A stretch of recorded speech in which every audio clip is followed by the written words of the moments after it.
Hello, everyone. Welcome back to Telling Tales, and welcome to Wednesday Night Symbaroum. It's time for a whole new arc of the Throne of Thorns, and we'll talk about that in a bit more detail. But first, we'll do the usual nonsense blurb stuff. But you know what? I feel like starting to shorten it because you all know the deal. So why do I need to keep talking about it every stream? Check down below. There's a bunch of links. There's all the stuff you might imagine to be found in there. We run a number of games on a weekly and semi-weekly basis. Mondays is Call of Cthulhu, Massive Nyarlathotep campaign. Still, I'm assured, about to finish the prologue. So that's only been 10 episodes. So that'll let you know how much more there is to come from that campaign. Symbaroum is Wednesday nights, and Yellow King, I'd love to say it's fortnightly on Thursdays, but it hasn't really been working out that way recently. How about irregularly on Thursdays is Yellow King? There we go. That'll work. That's more honest. We also do one-shots every now and then. The next one should be towards the end of November. We'll be playing Electric State, if all goes to plan. Yeah, that's about it, I think. So without further ado, let's start bringing on the players and talking about this new part of the campaign. And we will start with Chris. It's Chris, aka Steo. How you doing, Chris? How excited are you for our new arc? Traditionally, I should take this opportunity to be glib and say I'm not at all, but no, I am literally kind of looking forward to our continuing adventures. Good. I normally like to wave the book around, but I've left it in the other room when we start a new arc and go, look, this is what we're playing. But I'm not gonna, because I can't, because I'm lazy and I don't want to get up. And then I have to leave all of you lot. I don't trust it. I don't trust it at all. Yeah. Well, none of us own it because that would be a violation of the secret code of don't read the plot before the GM displays it. Yeah, absolutely. Anyway, Chris plays Steo. This is Steo. He's a man with a spear and a mission, sort of. He's a grumpy old guy. He used to be in the army and then in the city guard, and now he stabs things for money, mostly. But hopefully they're bad guys, but sometimes not. Who knows? That's a pretty good summary. Okay, let's move on to the next player. It's John. John plays Sir Arindar. And I'm sure we'll have him up in a second. There he is. Look at him with his lovely blades and his lovely cat. John, are you excited for our next big Throne of Thorns arc? Yes, I am very excited because Aaron gets to go home. Gets to go home. But you know what they say about going home? You can never do it, John. You can never go home. Although in this case, Arindar is going home. Yes. But is he? Is Arendar's home in Yndaros, or is Arendar's home over the Titans in the old ancestral Dar lands? In Alberator, or is it now in Thistlehold? Or is it... I can't think of it. Wherever his cat is. It's one of those three places. And you can never go to any of them. Damn it. That's what the saying is. Right, I'll re-roll a new character then. Re-roll. Okay. Let's bring on our third player. It's only Stephen, isn't it? Playing Elindra, former Templar, turned lady with probably less scruples than the others. Or at least scruples in a different way. Yeah, she was a lady when she was a Templar as well. Yes, it's true. That's consistent, but the job has changed. But the job has changed, and the sword is the same as well. But the job, yes, in fact, very little has changed. It's only really where you are and who you're putting the sword into. She's got a nice new tabard now. Yes, and feels less bad about no longer being a Templar. Yeah. Because so updated character art, please, John. Yeah, slacking off. Stephen, how are you feeling about this big next arc of Throne of Thorns? Yeah, good. I'm excited to find out all of the ways in which Yndaros will conspire to threaten to kill us. You know, like a less experienced adventurer might think the further we get from Davakar, the safer we are, but it's clearly not the case. I mean, yeah, typically capital cities in fantasy settings are definitely not hotbeds of political machination and danger. But yeah, we had a taste of that in Ravenna, and it tasted spicy. Yeah, absolutely. I don't know what you're worried about. The Darkest Star, as indicated by its name, is often considered the beach episode of the Throne of Thorns, and you're mainly going to be playing a kind of like romance mini game. It's like Symbaroum Nights. Yeah, absolutely. Yeah. Which my head just went, oh yeah, like Peggle Knights. That's without the K. Yeah, that's the reference. Yeah. Okay. Good. Let's bring in our final player for tonight. It's Sam playing Askarai, Changeling Ranger, Archer, and Cool Guy. Don't know about that last one. I mean, I do mean Askarai, not you. It's you know. You're a cool guy. Askarai. Sam's a cool guy. That makes you sound like someone with terrible personality flaws. Sam, are you looking forward to the third arc? I'm really looking forward to the third arc. I think every single story I felt like we do in Symbaroum always turns out very fun, and I feel like we get really into it when we're halfway through the sessions, and it's like all absolute mayhem is breaking loose. So I'm excited to go from our current state of relative peace and tranquility to all mayhem breaking loose in a few sessions of time. I love that you say that, relative peace and tranquility, after the last session. People having limbs hacked off left and right. But yeah, that was in the bad times, and now everything's fine again. No more problems whatsoever. Fine. Something went wrong and now it's got better. What could possibly go wrong now? Exactly. Yeah. Am I talking about the game? Am I talking about global geopolitics? You'll never know. Okay, so with that in mind, let's talk about the new arc. Let's talk about what's in store tonight a little bit. So I will give a very, very, very brief recap before we kick off for anyone choosing to start here knows roughly where we are. But essentially what we're entering into is the third arc out of 6 big arcs in the Throne of Thorns campaign, the officially published big campaign for Symbaroum from Fria Ligan. So we're approaching the halfway mark, I guess. Although I would say that a couple of the second half of the Throne of Thorns arcs are really fucking big. So, we're only notionally halfway, maybe not practically halfway, or getting there at least. Each of the arcs is a kind of also a source book that's talking about a particular location and is largely set in that location. We started in Thistlehold, Wrath of the Warden. We went on to Carvosti, the Witch Hammer, and this is Yndaros, the Darkest Star. So yeah, it's going to be fun.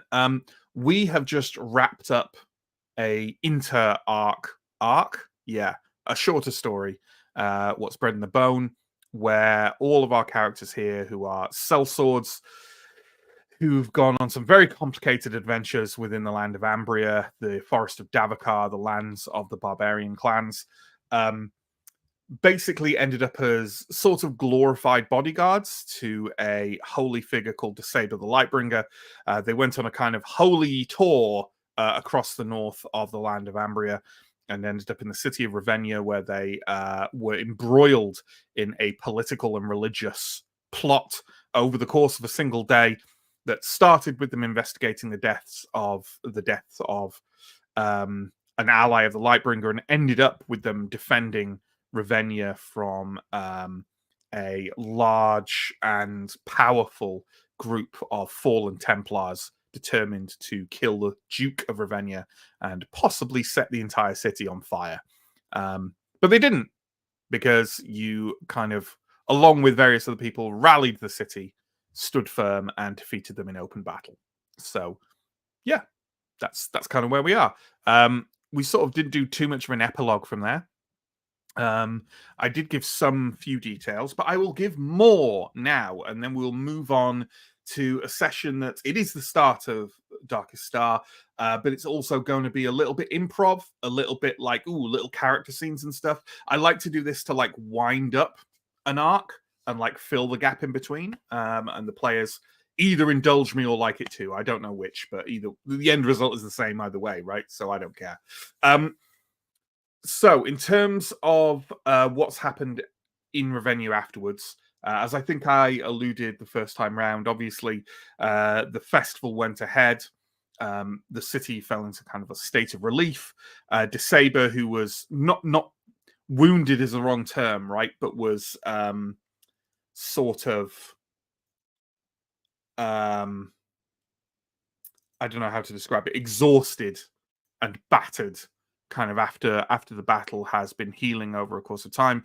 You yourself have had it revealed to you, like, I don't think we've had the exact details, but you've clearly come to the conclusion that DeSaber and Inadar, and also the kind of rogue missionary Thea Xarvola, seem to be involved in some kind of faction within the church, who seem to have some plan of perhaps changing the church in some way, or at least making an impact on the land of Ambria.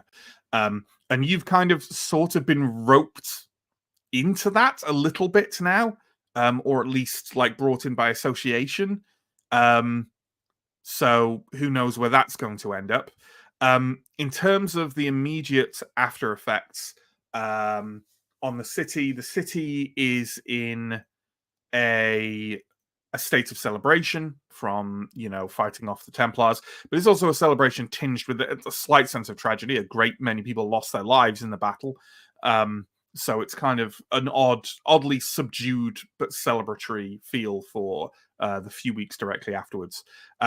You are going to remain in Ravenna now through the summer and into the early autumn, where, if you remember, you had been, I don't know what the term, co-opted in a certain sense, so I think you weren't terribly against it, into being the security for a trading vessel run by the trading house Galea that's traveling on to, well, technically to Agrella, but stopping at Yndaros along the way. It was part of the terms for the trading house agreeing to help defend the city.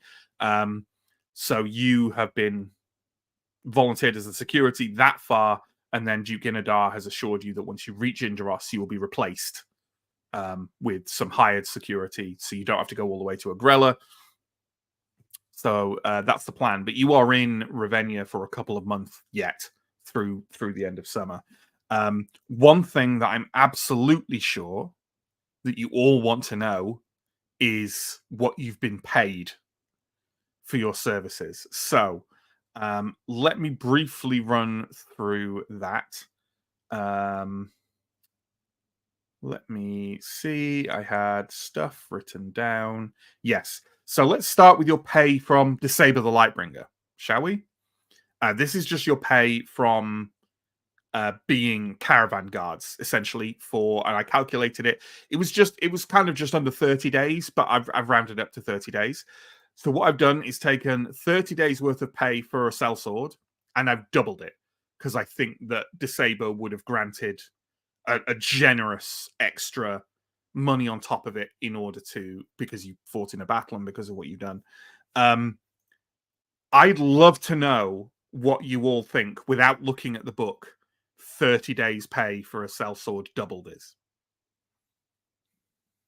I'll be delighted if it makes it all the way to a thaler.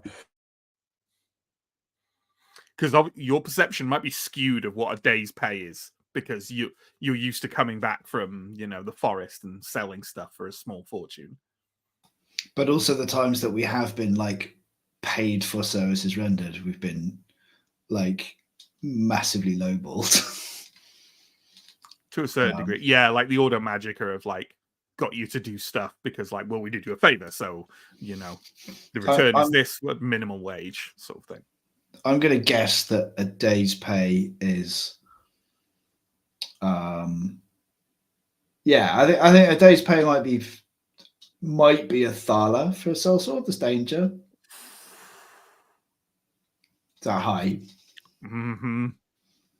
I also thought a day's pay was like 1 thaler, but maybe it's 1 shilling a day. It is standard pay for a sellsword is 1 shilling a day. Fucking hell. So your total wage for those 30 days is 6 thaler. Okay. Which is still like, but it's a jarring thing, because one of the things that's interesting when you look at their the money thing in the game, which I'm not convinced is entirely kind of like has massive verisimilitude with like historical things. But one thing you have to remember is a lot of the supplies you're buying are not like common people supplies. If you go out and buy like a sword or armor, that is not what your average laborer is buying or is capable of buying. So when you think, oh, I spent 10 thaler on a sword and this pays 6 thaler for a month, it's like, well, yeah, that's a luxury item. That's a handcrafted blade, like as they all are, as they all have to be. So bear that in mind. But yeah, you got 6 thaler. However, there's also the matter of payment for services rendered to Duke Inadar. And a few days after the battle, you were all summoned to a chamber where the adjutant, Balalia, met you after a short wait and brought you... they're basically like, they're kind of like checks, right? Sort of writs of payment. So you can take them to like a big money lender, a large bank, even to maybe a large merchant store that has like a license from the duchy, and exchange them directly for coinage, or even the mint you could go to. And you were all granted, and this is as Balalia hands them out to you, she describes it as payment for services rendered and to signify past, present, and future discretion and loyalty between the heroes of the Sinkhole and the Duke of Ravenna. And you each receive a writ for 100 thaler. Not bad. For comparison, 100 thaler will buy you a modest farmstead. This is technically retirement money, as long as you don't want to retire big time. That's what we were promised right at the start of Wrath of the Warden, right? So, like property levels of money. Yeah. Well, I mean, for Arendar, it's lunch, but for the rest of us, yeah. Although, I mean, it remains to be seen whether Anadea was actually capable of providing that. But yes, that's what she said. That's what she said. But yeah, should we put that on the sheets just as the thaler total, or should we put that down as like a writ of? You can put it as it's up to you. You can keep it on your person as a writ, or which seems dangerous, or you can cash it in and get the money. It's entirely up to you. You can have cashed it in by now if you want. Oh yeah, we'll make it coins. So, and that's not a small amount of money. To be perfectly honest, you know what? Let's have a little roll. Why doesn't everyone roll cunning? And I will give you an adjustment. You've all been sellswords, so take a cunning roll at +3. Theo's a yes. Arendar's a yes. Askarai's a yes. You are. Okay, this is a slightly outrageous amount of money. Like, it's not like, oh, you're suddenly rich to be nobles or anything like that. It's nowhere near that.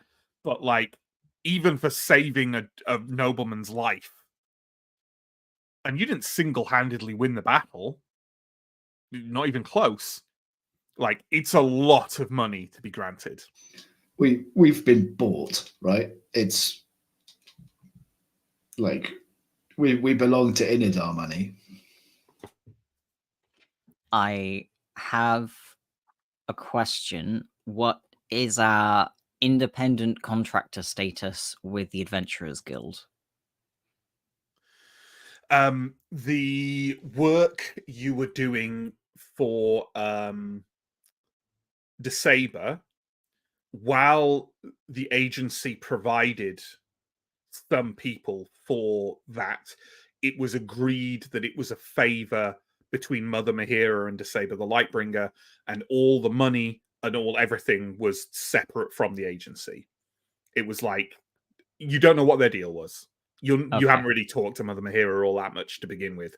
Like Earthons does, but even though you're quite notorious now, it's never really worked that way. So you don't have to worry about agency fees, or like the agency cut is what I'm saying.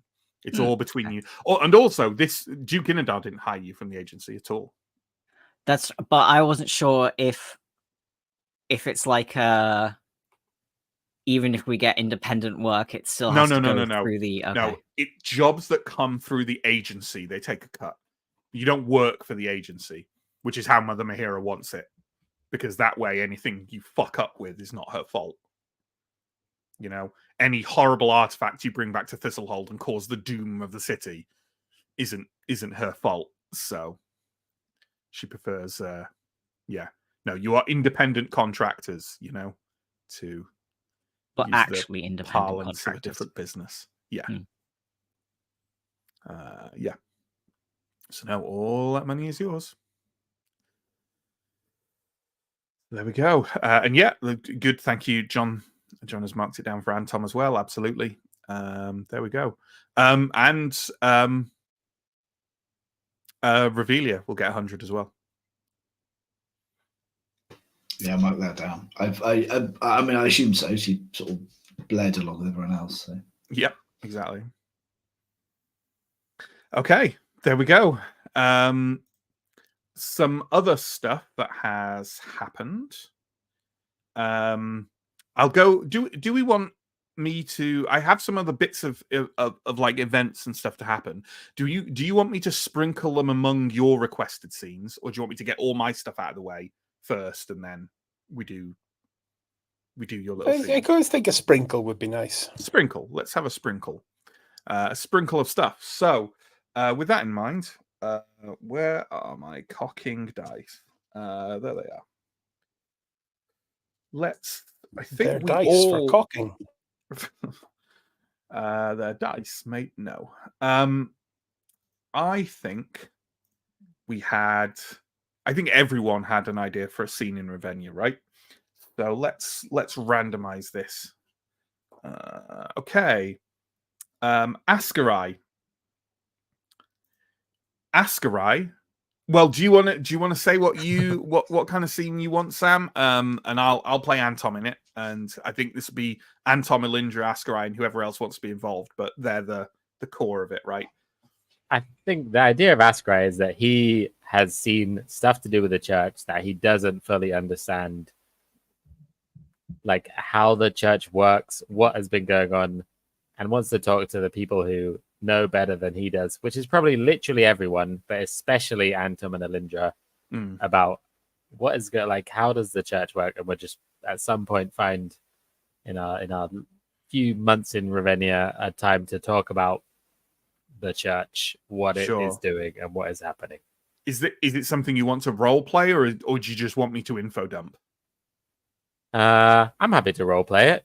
Yeah. Okay.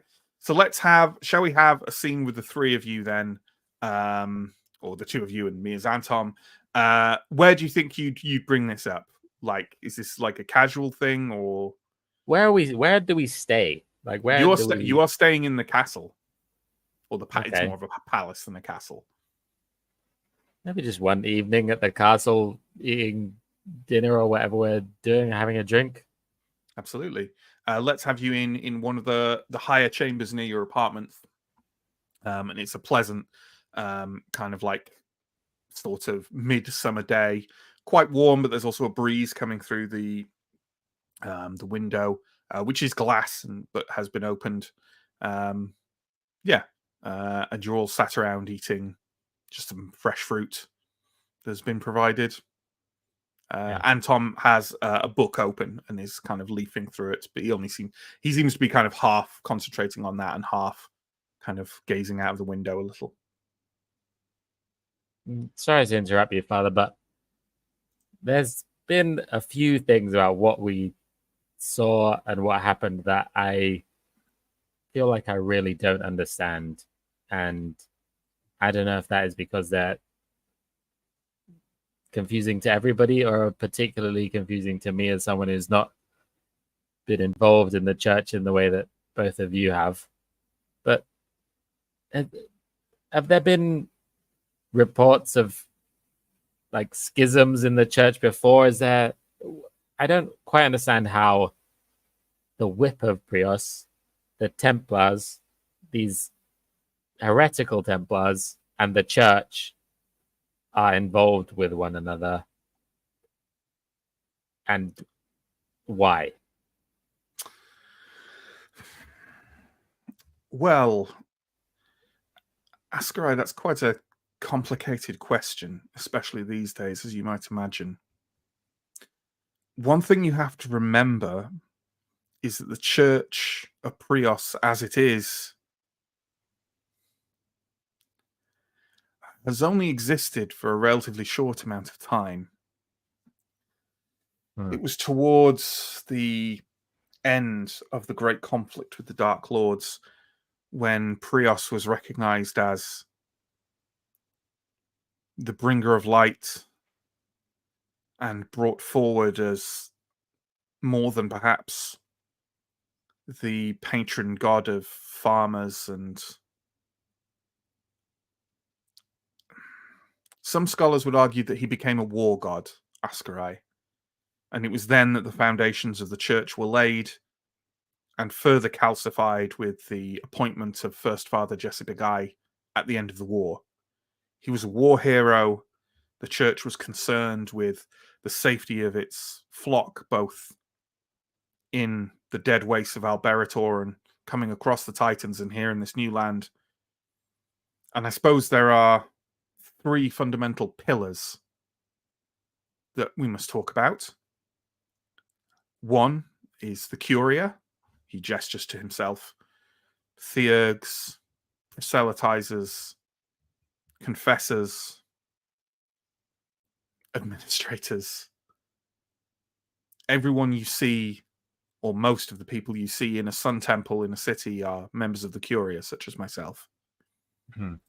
Then the part I seem to understand the most is those people in the churches. And that is what most people see of the church. That is the mothers and fathers and sisters and brothers who spend their time tending to the needs of the true believers of Prios, who attempt to argue for them and fight for them in a spiritual sense, against those who would wish them ill. That is the intention anyway. Where harsher ways are deemed necessary, that is the domain of another pillar, the Twilight Friars, sometimes called the Black Cloaks, sometimes called other terms. They are responsible for the souls of everyone in Ambria in a different way, in perhaps a harsher way. And this is not for me to argue one way or the other about how much that is needed, although certainly they fight against corruption that comes from the forest, that comes from the hearts of man, as much as they do against anything else. We have met several of them. Baumelo was one. Losadra was one as well. She was a member of the Whip of Prios, seen as the elite of the Twilight Friars, those at the direct command of Brother Eumenos, the head of the Twilight Friars, and Jessica himself. However, many of the Twilight Friars, the Black Cloaks, they operate often without direct authority, shall we say. They are granted unusual freedoms to pursue their elimination of corruption. A part of this that I don't understand is, are the Black... as the Whip of Prios, the Twilight Friars, have they also left the church? Are they also leaving the church? Because the idea that I don't understand how they can be here to get rid of corruption and heresy, but be working alongside these fallen Templars. I think that was simply a case of Sister Losadra having taken matters into her own hands, as many of the Twilight Friars do, especially those of the Whip of Prios. They are kept on a exceptionally long leash. Okay. I think when it comes to rooting out certain kinds of heresy, perhaps the Black Cloaks and what used to be the Templars still see eye to eye in some comparison. I think they would both happily hunt witches. Clearly, in this circumstance. Yeah. But I think there are other circumstances in which their aims are very different these days. And I think, depending on circumstance, it's also true that that long leash that they're kept on, perhaps in some cases it is a method which some of them almost turn from the church in their fervor and their fury and their keenness on the destructive qualities of Prios. But also that long leash can perhaps be used as an excuse for certain orders that are not politically convenient. Yeah, because I mean, I was under the impression that the church and the crown in Ambria are close, but I feel like what we've seen recently would go against that in some ways. I think largely that has been true, but I think the very fact that the church and the crown sent different expeditions to Carvosti tells us that perhaps that alliance is not what it once was. Mm. And the third pillar was the Sun Knights, the Templars, who have now seemed to have peeled fully away from the Church of Prios as this order of dead Prios, these whatever they call themselves.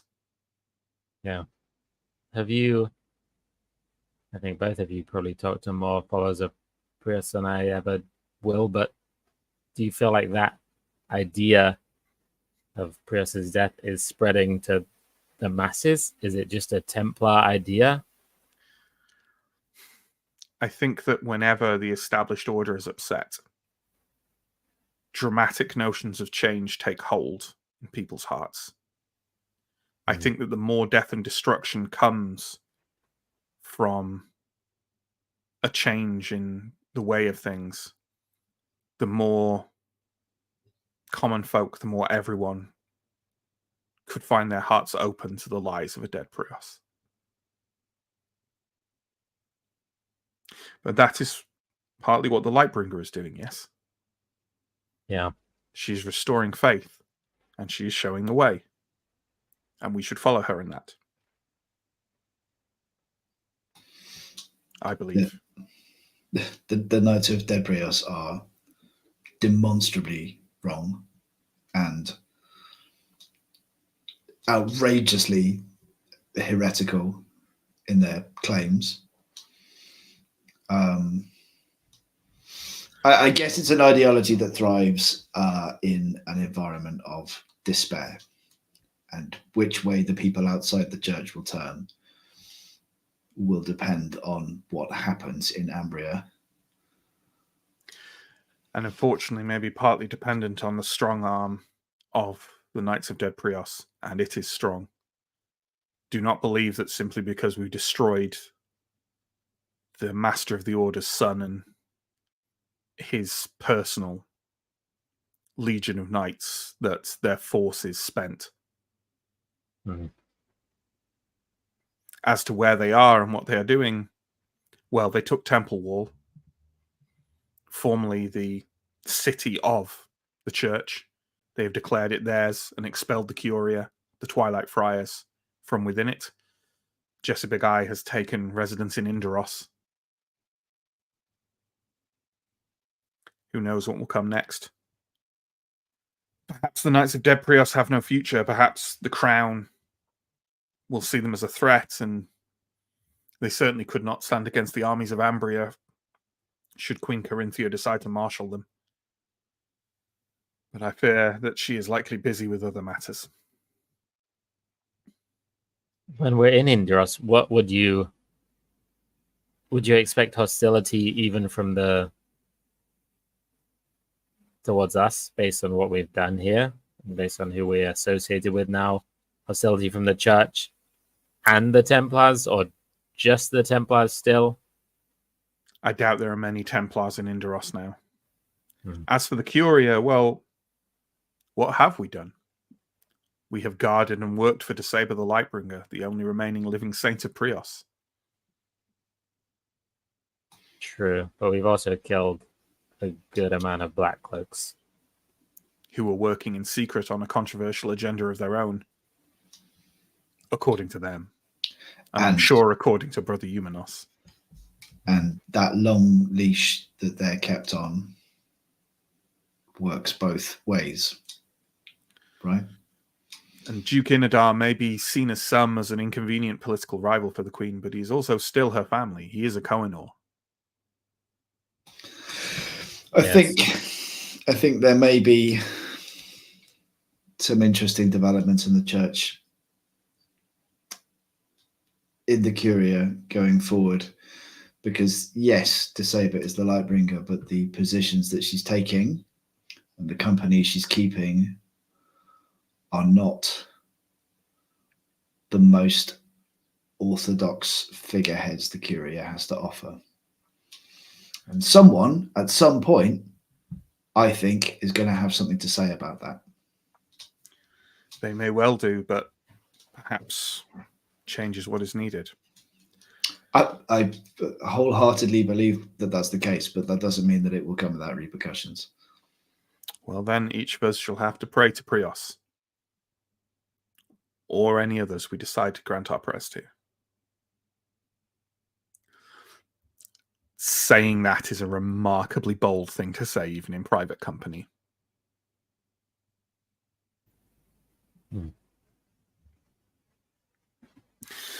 Okay. Has that given you what you needed, Sam? Yeah. Put stuff in clarity? Brilliant. Okay.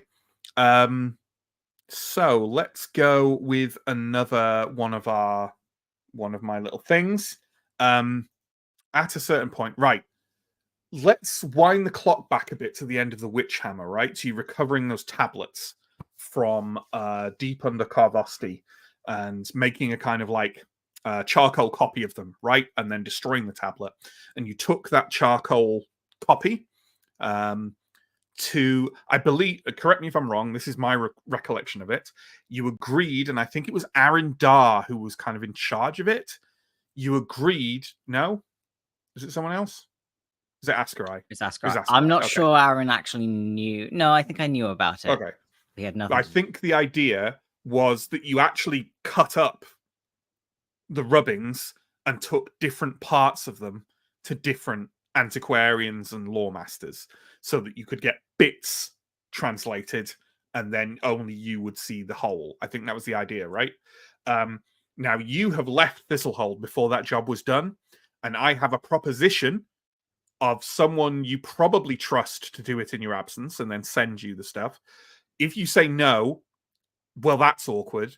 But I think you'll be fine with it because I'm pretty sure he knows about it, maybe. Would you be fine letting Ganderald take care of it? I can't remember how much he knows. Or if you have another suggestion, I'll be open to that. Was Ganderald? I can't remember if Ganderald was with us, sort of at the lake. Because I remember, like, DeGesto was kind of involved in the stuff, but also we didn't kind of want to leave everything to DeGesto. We'll have DeGesto do it. We'll have DeGesto do it. That makes way more sense. DeGesto had his own copy of the rubbings. We had one and DeGesto had one. I'm pretty sure. We'll let DeGesto do it. DeGesto can do it. Okay. In that case, who do we think here was closest to DeGesto? If we had to pick one person, do we think anyone was? Not Elindra is the answer to the question. But... she grew to like him, but like... No, Elindra strikes me as a friends close, enemies definitely within stabbing distance sort of person. After Elindra stopped going, maybe we should kill this guy, she got to like... she wouldn't object to being DeGesto's point of contact with this. And perhaps some of that residual distrust is useful in that situation. Okay. As you say, John. I think as far as doing the rubbings, like getting this translated was concerned, I think Elindra and Askarai are more on the side of Digesto than Stio and Aaron are. And so I Elindra dimly also recall the whole translation thing was being rooted around me, and I think to a lesser extent Aaron. So I don't even think we're 100% certain what's happened to those rubbings. I think you know what, I've said this, but I actually think the most sensible person for him to stay in contact with is Anton. Because Anton is going to be easier to find than any of you. Because you can always send stuff to a church, you know, in care of him. And then I think that's the most sensible thing to do, actually. So anyway, but there we go. Okay. You are all waking in the morning. You have like a communal room. It's a nice room, but it's a communal room. And Anton walks into it one morning already. He's typically up before any of you are. And he kind of walks in and closes the door quite carefully and says, I have received word from Master Digesto. Oh, shit. The translations have been completed as far as they can. Oh.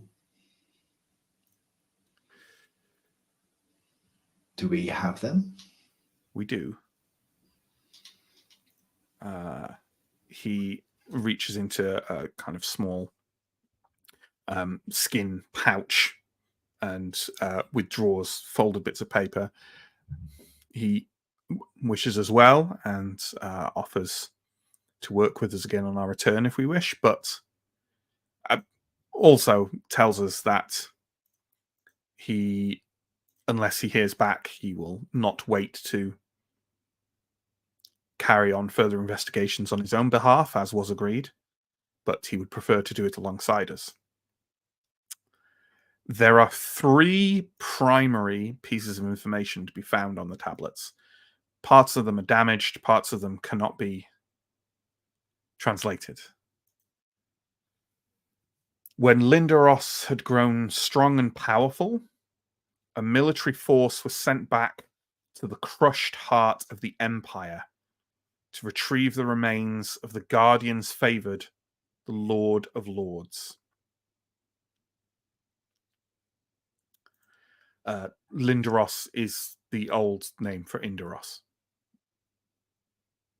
When it was a city-state before it fell a few hundred years ago and was then occupied by a barbarian clan. And then by, well, Ambria.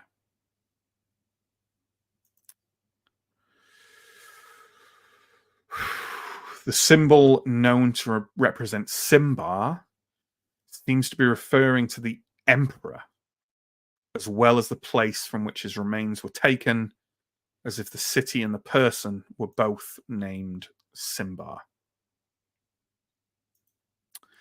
And finally, the remains and the belongings or treasures, the translation is uncertain, which had been buried with them, were brought to the people's new home. The scholar has said that he believes this refers to Yndaros, to be sent out on the sea of eternity.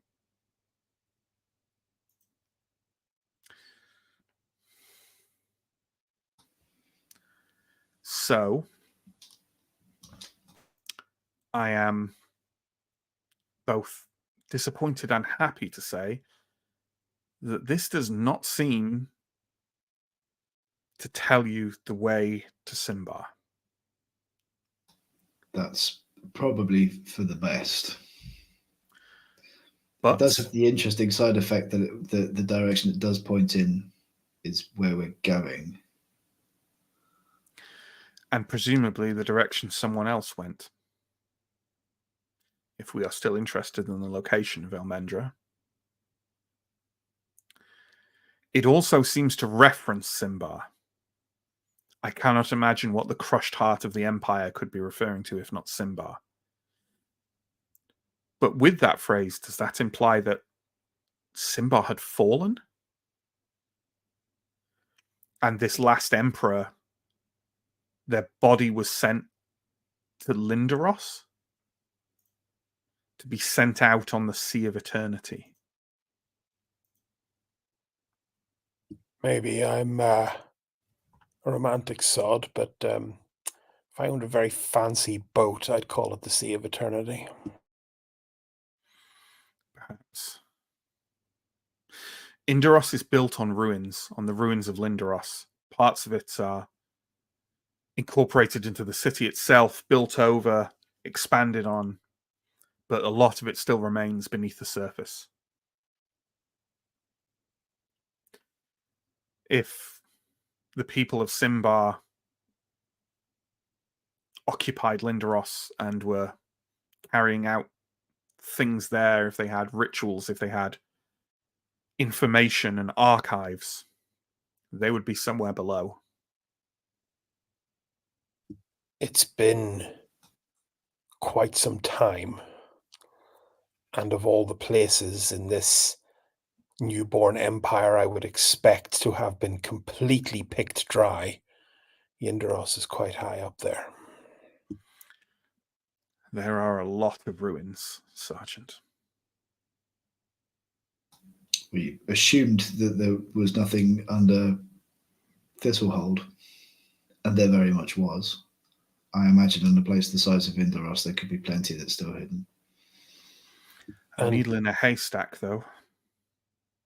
True, and you all got the same writs I did, and it would be remiss of me not to suggest that at some point you have enough money. I'm not sure this is about money.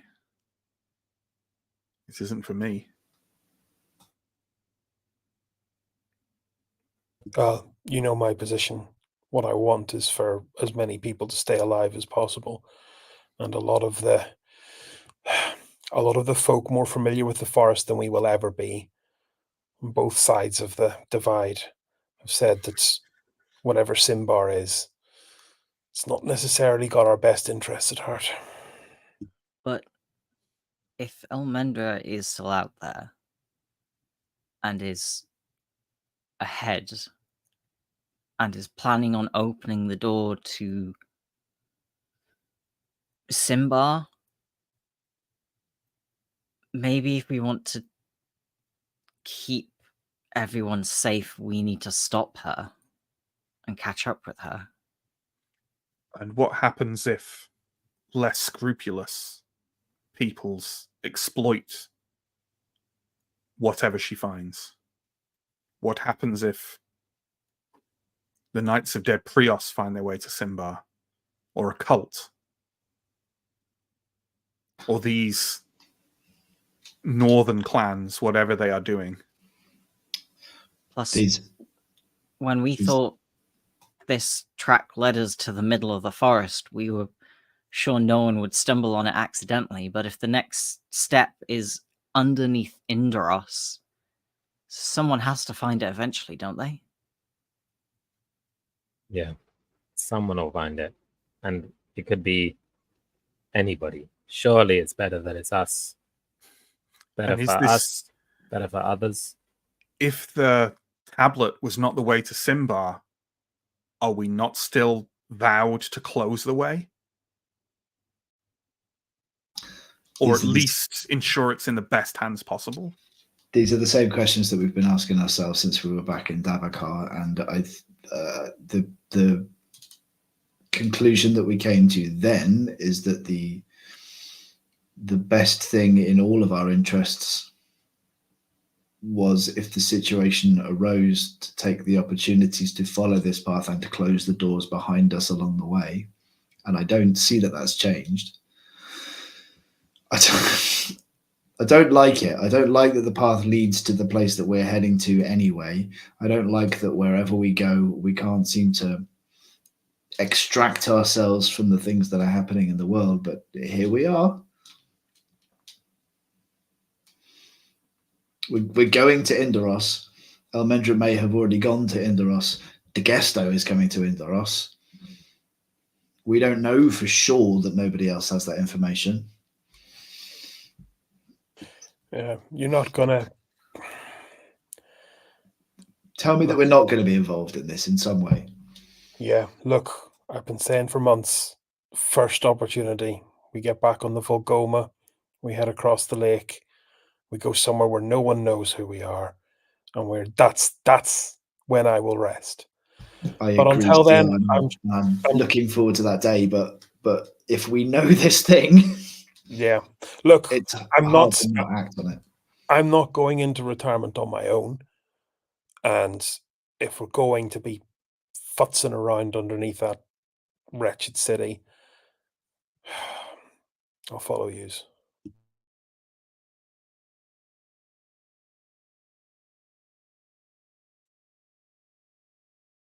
You're on mute, Matt. Sorry, I can't hear you, Anton. Well, Yndaros is months away anyway yet. Perhaps things will change before then. Narrator. They did not. Or they did, for the worse. They did, for the worse. Okay, let's have another one of your scenes now, folks. And that scene is going to be Aaron Dars. So why don't you tell us what your little scene is about, John? Aaron, as always, is looking for the re-establishment of House Dar. He has already raised his case with the Queen, and the Queen has politely pointed him towards someone else who can probably deal with it. But Aaron is going to take this opportunity to be near a real life and quite reasonable royal to reiterate the family history and stress the work that he has done, and also his cousin's former faithful work in one of the Queen's panzers and the long history of the Dar family. Mm-hmm. Do you want to roleplay this, or do you want to just kind of get information? I think it would end up as Aaron just sort of me very boringly reciting everything for like what you've just minutes. said. Yeah, pretty much. Sure. Well, you just nod politely. Yeah. But I think I kind of just want to see how receptive he is, if he says anything, whether it's friendly advice or whether it's, yes, I will support you, Lord Dar. Okay. Well, you have you are given an audience with Duke Inadar through the adjutant, and it's not like it's about, he sits and talks with you for about half an hour about it. You explain your case, you explain your family's history. He confesses that he has heard the name Dar as like a noble name, but he doesn't know that much about it. He explains that when you arrived and when he became familiar with you, he went and did some reading and hasn't found a huge amount. That's not hugely surprising because a lot of the records from Arberator did not make it over the Titans. From what he has found, and he kind of verifies it with you, is that you many of your family died leaving Arberator, and when you arrived, the lands that should have been allotted to you were no longer allotted to you. And you and your mother were based, and a few family servants were the only people who remained, and you didn't really manage to successfully petition anyone. You were too young to really know exactly what was going on with it. And then when you were still quite young, your mother got sick and died, and that was kind of it. And as you grew up, you spent some time in the graces of other noble families who were sympathetic, but spent most of your life kind of not exactly on the streets, but as near to being on the streets as made no odds.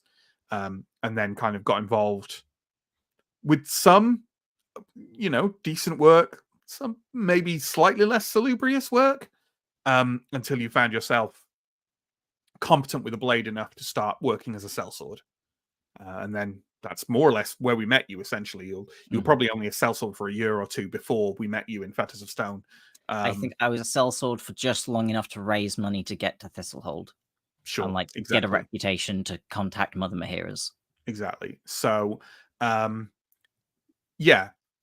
Duke Inadar essentially says that because there's no records, and because your lands that perhaps should have been your family's were allotted, but they were allotted like 20 years ago. There's very little he can directly do.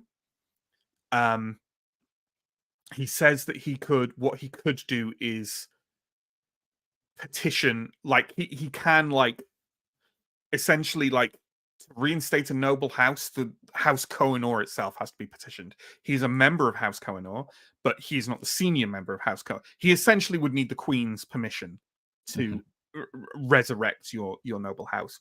He says that he's certainly willing to do that for services rendered, but it would be a considerable outlay of political clout and resources, and someone would have to find you some land, and there would be a lot of things like this. He, in partly direct, at least, words, suggests that perhaps if you align yourself very closely with his branch of the House of Kohinoor, and perhaps even bring other resources to bear, your friends, that this would be more easily expedient from him to do, because the political clout he would have to expend to do it would also be coming back to him.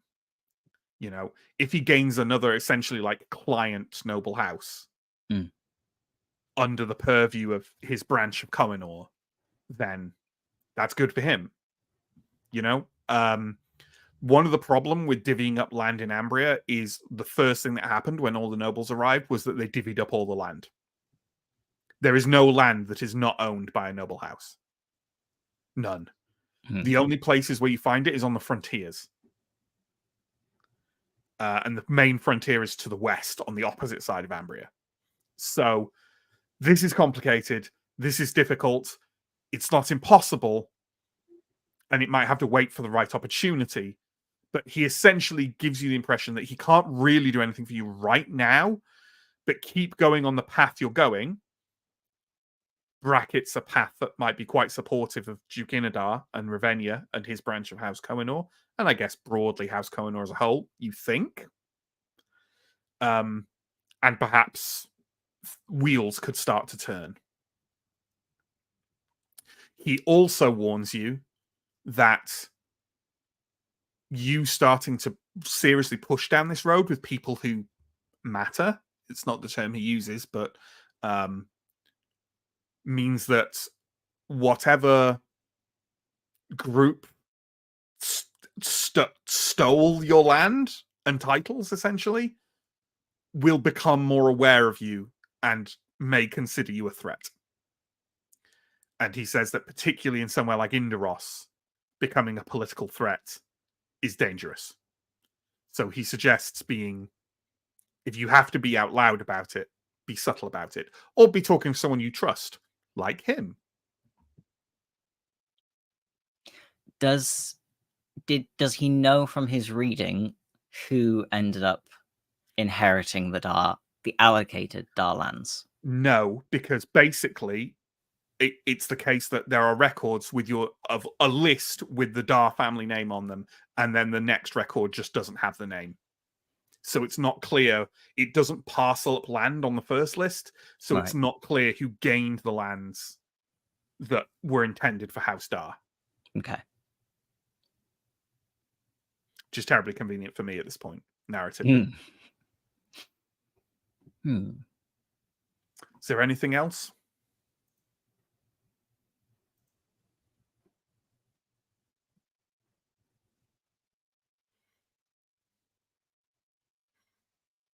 Might need to puzzle you.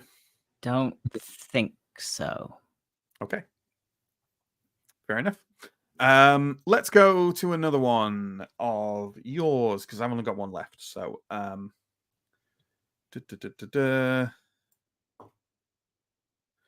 that is that's Steo's Ravenna stuff. So Chris, why don't you walk us through what you're after? I believe it's a scene with Desaber, but why don't you Yeah, Steo, over the course of the kind of fattening summer in Ravenna, Steo is starting to strike everyone as getting a little bit uncomfortably paranoid about just about everything.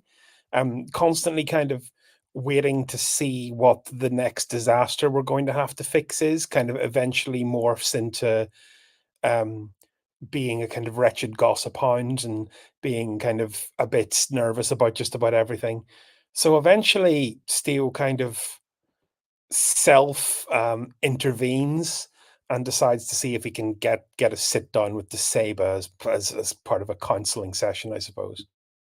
Yeah, absolutely. And you can definitely do that. Saber often has time for people to do just that, and remarkably, even people who aren't particularly known to her, often she acts as like a confessor and advisor in a manner that a common or garden theurg would out in the Sun Temple.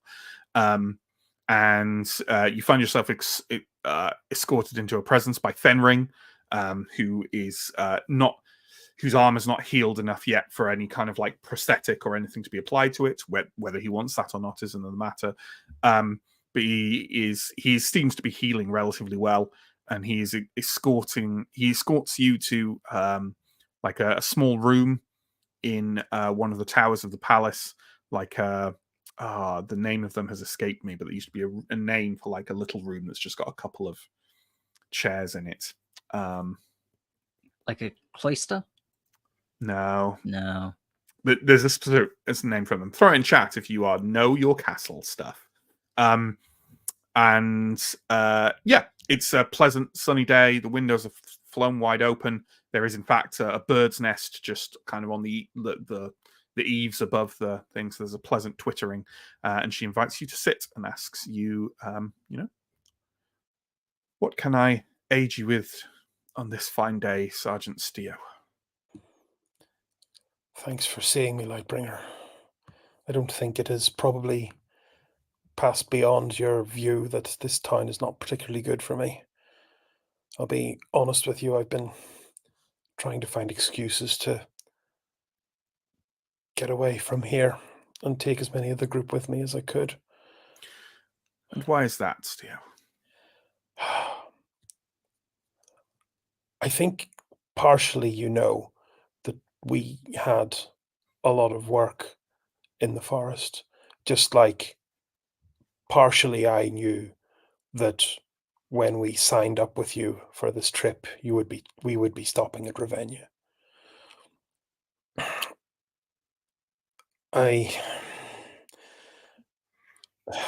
For someone my age, sure, maybe you might understand. You're not.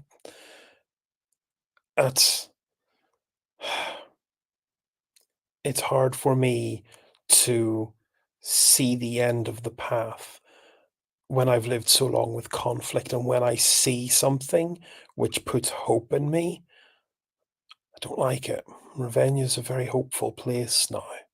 What your branch of the church, it's the first time I've seen the Church of Prios act proactively towards building a good rather than performing a good. But yet, on the other half of this scale is the weight of the work that I need to do in the forest. And I hope you understand. My goal is always to keep as many people alive as I can. And while there's hope coming from out of here, there's evil coming out of the forest, as I'm sure you know. And I don't mean the Northerners, I mean greater dangers. You see the hope and the good works and the light around you, and your mind immediately turns to a tilt of the scales. The work that you must do, that so many others do, to allow this hope to live. Yeah, that matches. I think I never expected to retire to Saba. I don't think you did either. But some might say that I still have not.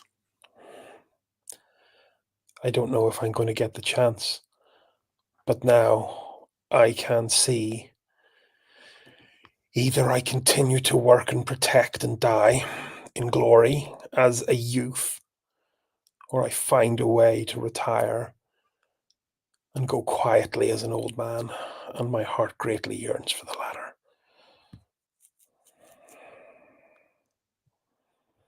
I think you have more than earned that, Theo, if that is what you wish.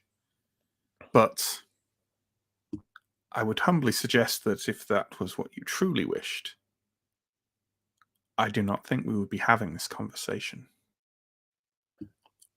The trouble with wanting to keep as many people alive as possible is some of those people are younger than you and still wants to find their page on history.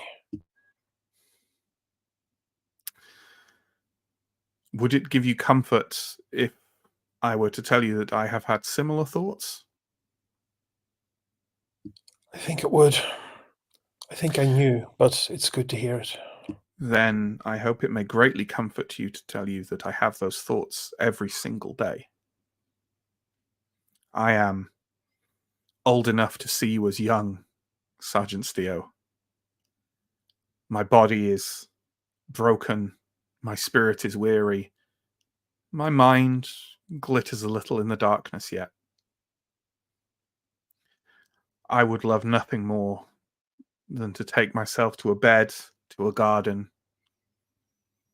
to a warm bath, and drift away in idleness. But there is something in you that is in me, Steo. You use harsh words for hope, but you do realize that is what drives you. You have hope for these people, for these youths, for the world they will bring, for the light that Prios will shine on them. And that is what keeps you moving, is it not? It is certainly not despair, or you would have retired yourself to a farmhouse a long time ago. It is your hope that keeps you moving. I think you're right, in a way. But I suppose whatever comes on my path, I hope you'll remember. And I hope whoever else can hold a sword over me will remember that I'm trying to do right. I just want to keep people safe. I've seen so many kids march into that forest and not come back. I've seen so many people think they're going to be the successor to Collinor and cause political havoc and wind up dead on a pub brawl. Well then, Sergeant, I can say that that is very rewarding to hear, because we were on the same path. I wish nothing but life and good health for every citizen of Ambria, and for every clansman and woman. And, believe it or not, for every ogre, for every goblin, for every elf, for every changeling. Prios shines on us all. You are not alone, and I do not speak simply of your companions. Do the best you can and stick to your hope. Thanks to Saber. That means a lot. Light a candle for me some nights, yeah? I light a single candle every night, and it is for everyone. Steel kind of nod and kind of stand up to leave. Okay, there we go. Lovely little character scene. We have... You know what? I'll save my last one for last, because it feels like it works best last. But we have a scene for Stephen. So, Stephen, do you want to explain what you want to do? Yes. So obviously the events of the last session were pretty sort of spectacular and have reaffirmed Elindra's kind of faith in Prios, and the like certainty that the Knights of Dead Prios are wrong. But you know, Elindra has a complicated relationship with the church. She was like excommunicated by the Templars in the past, and has since kind of, you know, spent some time around the Temple of Many, and has come to realize that as much as she believes very strongly in Prios, he is one of a number of deities that exist in the wider world. These thoughts are heretical, right? But she kind of like, she wants to make some sense of them, right? And I think she's not quite sure that DeSaber's the person to do that, but perhaps Father Sarvola. Like, there is this kind of breakaway contingent, it seems to be, of the church that are daring to at least whisper some thoughts that in the past would have been considered heretical, because and I mean, in comparison to the Templars is like, Sarvola's like very preaching is always heresy. He is considered a heretic by the Church of Prios. So yes, absolutely. Yeah, but he's also kind of been brought back into the fold, and yet he is here with Desaber the Lightbringer and Duke Inadar in Ravenna. Yes. Yeah, so I think Elendra would just like to kind of talk to him and see if there's a way to kind of like just broach this subject of his thoughts about the fact that the direction the church might be moving in tomorrow is in some ways based around ideas that would have been considered heretical yesterday. Sure. Yeah, absolutely. And you ask, who would you ask for an audience with Sarvola? He doesn't seem to be kind of publicly here. You know what I mean? You saw him yourself, but like he doesn't seem to be kind of, he's not roaming the corridors, put it that way, right? So who do you think you would ask for an audience with Sarvola? That's a good question. I don't think DeSaber would be a choice. Yeah, I think DeSaber is like probably the person to ask. Obviously, that's difficult because she doesn't want to be like, oh yeah, why do you want to speak to him? Yeah, she doesn't ask. Cool. And she says she will look to arrange something. She's sure he will see you. And you end up in a room with him. It is a quiet room off the beaten path in the palace. Fenring brings you and is also standing in the room with you, kind of behind you. Sarvola is there. There are another couple of novices off in a corner. They look like they're doing some scribing. It's kind of a workroom, you know. It's not his private chambers. And also in the corner, his son Aluin, who I believe you have all met, is sat with a very large book that seems to be some kind of like bestiary or treatise on plants and animals, kind of open on his lap, like larger than, you know, he has to hold it with kind of his arms, and he seems to be reading it very attentively. Sarvola himself welcomes you. I do have an image of him somewhere, but I wasn't sensible enough to prepare it. He's a tall man with a shaved head and kind of very rough-looking Theurg's robes, like the poorest Theurg's robes you can imagine. They're basically just brown Hessian. And he greets you. Have you met Sarvola before? Yes, I think, because he's in Wrath of the Warden a bit. Yeah, I think I was around where there was an attack and he kind of disappeared after that. I was there basically. You were there for that. Yeah. So he's definitely met you. He greets you warmly and says it's good to see you. You've seen him already since in the when you were introduced to him in Inadar's chambers, or kind of throne room, sort of reception room, whatever. And he gestures to a table and invites you to sit down and says, Sir Elendra, how can I help you today?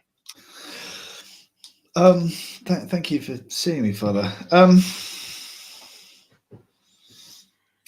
I don't know the best way to broach the subject that I want to talk about. It's somewhat delicate, and perhaps we will need to talk around it slightly. There we go. You perhaps know something of my history with the church, enough to know that it is complicated. Yes, I believe from what I have learned from the Lightbringer and others that you were cast out from the Order of Sun Knights at a relatively tender age. Yes, that has not affected my faith in Prios in any way, but perhaps some of the things that I have experienced since being excommunicated have broadened my perspectives to some extent. There is an old adage that I am fond of. Prios is light. People are fallible. That's a rough translation. I think there's a lot of wisdom in that. I wanted to get your perspective on where the church is and where the church is going. I thought your perspective would be interesting because your relationship with the church is complicated. And yet, here you are by the Lightbringer's side, possibly moving towards something new, something that is not the orthodoxies of the past, something that is definitely not the wild heresies of the Knights of Dead Prios, but I would argue perhaps that the orthodoxy we seek is not new at all.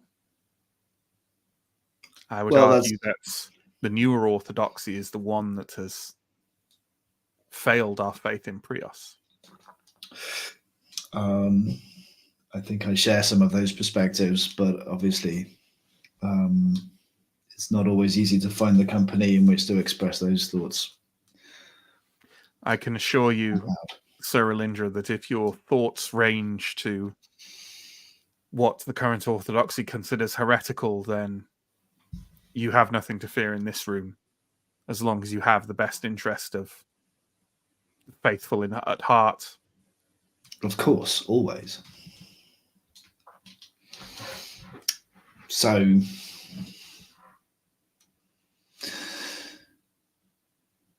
then it seems like the vision of the church that is held by you and perhaps others might be the new old orthodoxy someday. It is certainly a possibility. All of us strive to have our point of view heard and accepted, do we not?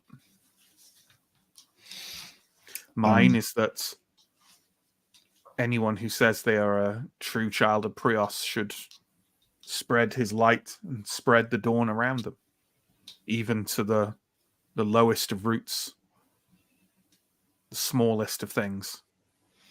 I think that everyone should come to Prios from a place of love and compassion, not of duty or compellment. I think when you have faith and you really kind of carry it with you, then that compulsion is innate. I don't know whether the church will ever want to count me among their ranks again, but in another very real sense, they always will. I don't wear the tabard anymore, but like, I'm never not going to follow Prios, and I'm never not going to. I have said a great many things that have angered a great many people over the last 10 years, Sir Alindra. But I think it is telling that perhaps the most angry I have ever made fellow members of the Curia is when I suggested that the true mark of serving Prios is to do things in the name of light, and that had nothing to do with the church.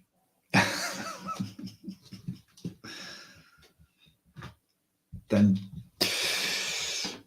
perhaps what's needed is a new church, or as you say, an old church. And we can pray to Prios for these things. We certainly And can. moreover, we can ensure ourselves that those prayers are answered. To the extent that you will have me, I look forward to working with you to that end in the future. And I believe the Lightbringer feels the same. This is good to know. I suspected that the Lightbringer shared some views with you and has some sympathy for both of us, but also as a figurehead, perhaps has a line to tread between differing ideas of what constitutes tradition and orthodoxy and heresy. But I appreciate you taking the time to speak to me. Of course. He stands up and blesses you with a sign of Prios. Okay. Thank you, Father. I leave. Okay. A couple of real spiritual little scenes there, folks. Okay, so the last thing in Ravenna is one of my things. And that is a short audience that you all have a day before you leave with the Lightbringer, with Desaber, where you are kind of brought to her, her actual chamber, and kind of like shown in there. There is Fenring with you again. No one else, although there are kind of guards outside. She thanks you for coming and says, "So, I believe that's on to Yndaros tomorrow." Yes. So our paths part all the way from Thistlehold to here. A sad day, but also a celebratory day. I'm sure you have things you wish to do and see in the capital. I suppose it is halfway between a request and advice for you. I cannot and would not compel you to follow my interests and those of Duke Inadar and Father Sarvola unless you wish to. And I am shuttered away many days. And I know an old woman, and sometimes people do not tell old woman things. But I have my ways. And I have some knowledge and cunning. There's a path, a raid ahead of Ambria. And many are on it. And I think you all know where it leads. And it is a place where perhaps none of us should go. But someone will. It was a place that you sought on your travels through Karvosti and through Davakar. And if rumors are true, perhaps you sought it better and harder and faster than others did. Certainly, someone moved ahead of the Queen and the First Father, or there would be already expeditions traveling north, would there not? What I would encourage you to do is to follow this path. There are 1,000 ways to engineer a destiny. Yours will not be the only one. What is coming is inevitable. As inevitable as the rise of the Dark Lords who sought power at any cost, unleashed corruption as their servant. As inevitable as the swarms of poor and hungry folk traveling over the Titans. As inevitable as the seizing of the lands of the barbarian clans. And as inevitable as the coming alliance between Ambria and the Southern clans. Do you know of this? Our Duke and the Envoy are not the only royal wedding approaching agreement. In fact, your timing in Yndaros will be fortuitous.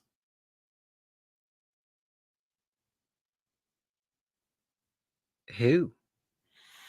What clan? Which Kohinoor? What clan but Yutesa? Tharaban's son is to marry the Grand Duchess Esmeralda, the Queen's half-sister. Sun Duchess, they call her.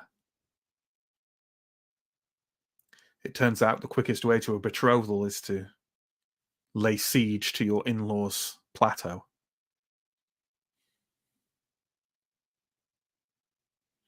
A trick not achievable by most. Follow this path. And when you find the end, either follow that path with the light in your own hearts, or entrust it to those you feel will keep it the safest. Because again, I assure you, the opening of the way is inevitable. The curiosity of Ambria will not be sated. Not even the Iron Pact can halt it.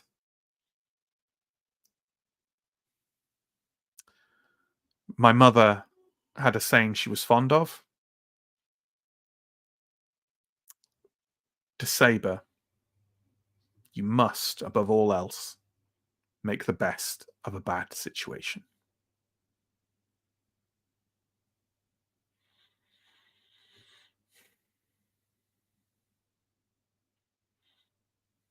She kind of shuffles up to her feet and kind of leads you, and Anton joins in kind of a general blessing and prayer before kind of like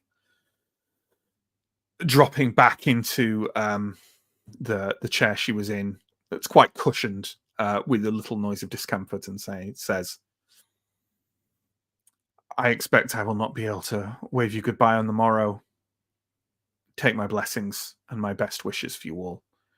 And I hope when we see each other again, we will have nothing but fond tales of the recent months to tell each other. Wouldn't that be a fine day?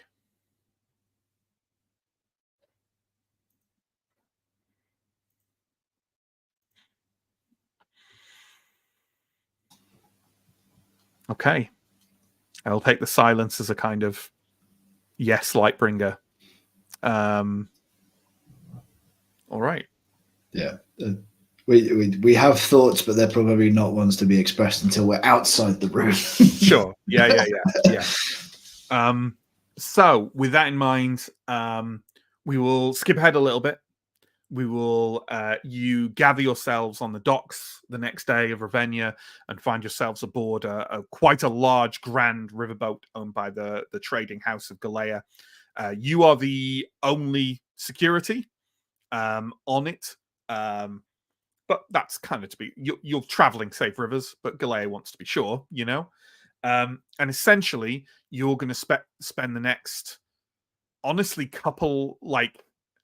The boat travels fast, but it's going to be like at least a month or so, or like you're kind of leaving at the start of autumn, right? Or like maybe a few weeks into autumn, and you're going to take a few weeks because it's going to go round the houses a bit along the river. It's going to drop in on every possible dock and quay that it can do. It will exchange goods. It will do active trading, and it will stop there for a couple of days each time to do that. So it's quite a slow journey considering it's by a relatively fast-moving river. And this gives you a lot of free time because there ain't a lot to do because at no point do you feel under threat in any way. Basically, when it's traveling, you're there on deck, just keeping an eye out. And when it stops, you're on a rotating guard duty. And you stand there while they do deals, and then looking tough, and then back on the boat. And that's it, basically. So not a huge amount to do. this leaves you with a bit of spare time, and some of you have made some little suggestions of what you'd like to do with that spare time. So let's, although now that Stephen has said that, what you said about talking about what Saber said, it might already be folded. You know what, Stephen, would you say it's fair that can be folded into your scene? Because it's kind of related to your scene anyway, right? Sure. Yeah. Let's say that there is a night where you are basically there's no need for you to be on guard duty for or like you can all just be on casual guard duty in an area that none of the most of the riverboat sailors have got. It's the craft is anchored. Okay, it could be anchored, tethered to the shore, and they're anchored for whatever reason. There's nothing to really do. You're all there. The sun is down, but you have some torches going. Go for it. So I've been thinking about what Saber said, but also about the fact that as soon as Anton brought us that news from Degesto, I knew it. I knew that we were going to be involved in this. We all knew. It was a safe bet. We're on a path. We, as far as I can see, have no reasonable way of getting off that path. That puts us constantly at the center of the things that are happening in the world. It did in Thistlehold. It certainly did in Carvosti, Ravenia. It's going to get us all killed, isn't it? Absolutely. It's not just me that thinks that. I don't know what to do with that knowledge. I think it'll certainly try. Do you recall some time ago, Steo looks around furtively to make sure we're kind of out of earshot of the rest. There was some concern about us taking the words of the elves at face value. Would you accept the legitimacy of my position if I did the same thing with Desaba?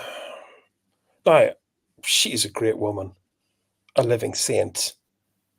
If you question her claims or if you question her request that we follow this path because somebody else is going to. What bothered me was that when she said that everything was inevitable, she made examples of things that are in the past. Historians are very good at knowing what's inevitable because it's been written. But my point stands. We're okay to... I think the pieces on this particular board are lined up with those who want to poke forbidden knowledge and those who want to prevent forbidden knowledge from being poked. And I'll be honest with you, I don't like poking things, but I also don't like being jostled around by people more powerful than me. I thought you were a spearman, Steer.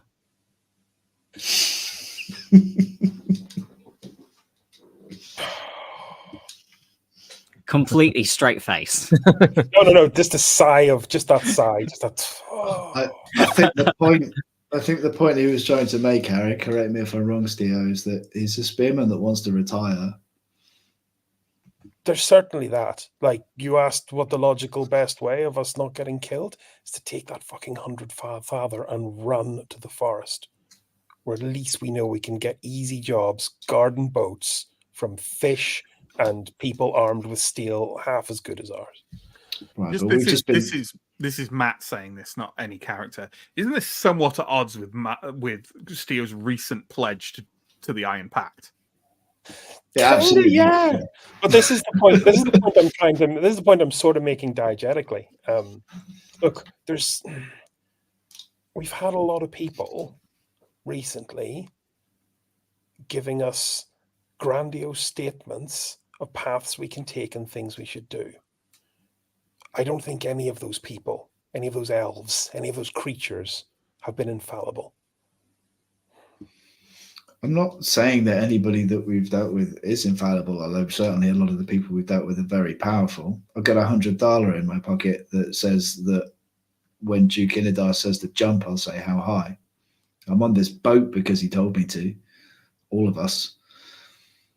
And we know what's in or under Yndaros, and we know what it could mean for us. Like, it was not so long ago that we faced down, what was it, 200? 100? Like, heavily armed, incredibly well trained, utterly bloodthirsty Templars. And the ones that walked from that battlefield are going to hunt us down to the ends of the earth. And that's one of our enemies. Yeah, I was going to say, we've got cults after us.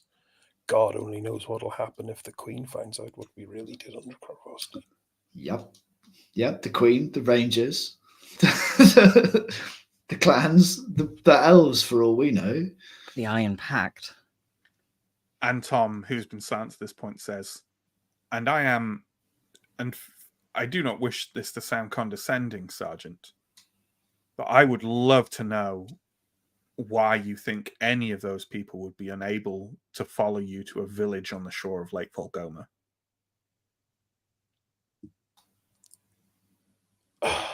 Can I not have one hope that $100 is enough money to disappear on? Look, I'm not suggesting we skip this job. I'm just suggesting that when people start telling me stuff is inevitable, I'm allowed to be as suspicious as when elves tell me that the only thing that comes out of the forest is concentrated evil. I think there is reassurance in the fact that, for me, the Lightbringer seemed to say what I had said. And perhaps that is just because it is comforting to agree with people who already agree with you. But does it not add something to her credit? And maybe she's right.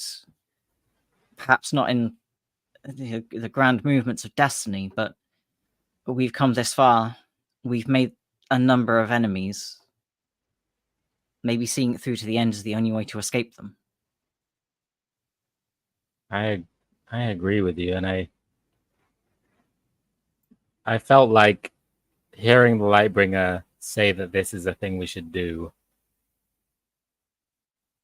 made me realize that this is a thing that I want to do. And I know we have talk of retirement and, running off with $100, but most of us met as treasure hunters. All of us have opted into a life of dangerous work.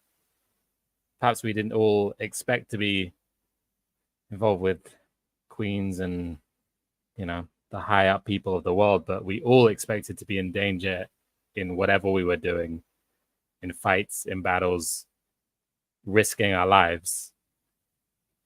I think we sometimes deny the idea that we enjoy this, that this is a thing we've chosen to do, that most of us were treasure hunters with now seeking the ultimate treasure. Like I think it's a thing I want to do, and I'm pleased that it also seems to be the right thing to do at the moment. I am too old and have too many scars to look at a creature who behaves in a way that is as close to good as it is possible to be in this world and not be suspicious. Same way that I am too old and wear too many scars to be confronted by a creature that wraps itself in symbology and crypticism and not be suspicious as well. But I don't know what I don't have an action plan for us dumping this quest and running to the forest, but I just want to make sure my position is that no one pulling our strings right now should be trusted fully. I can agree with Theo, that. You have lived a very honorable life defending Alberator and the people of Thistlehold from terrible things. I don't think any of us would begrudge you if you wanted to consider your service completed.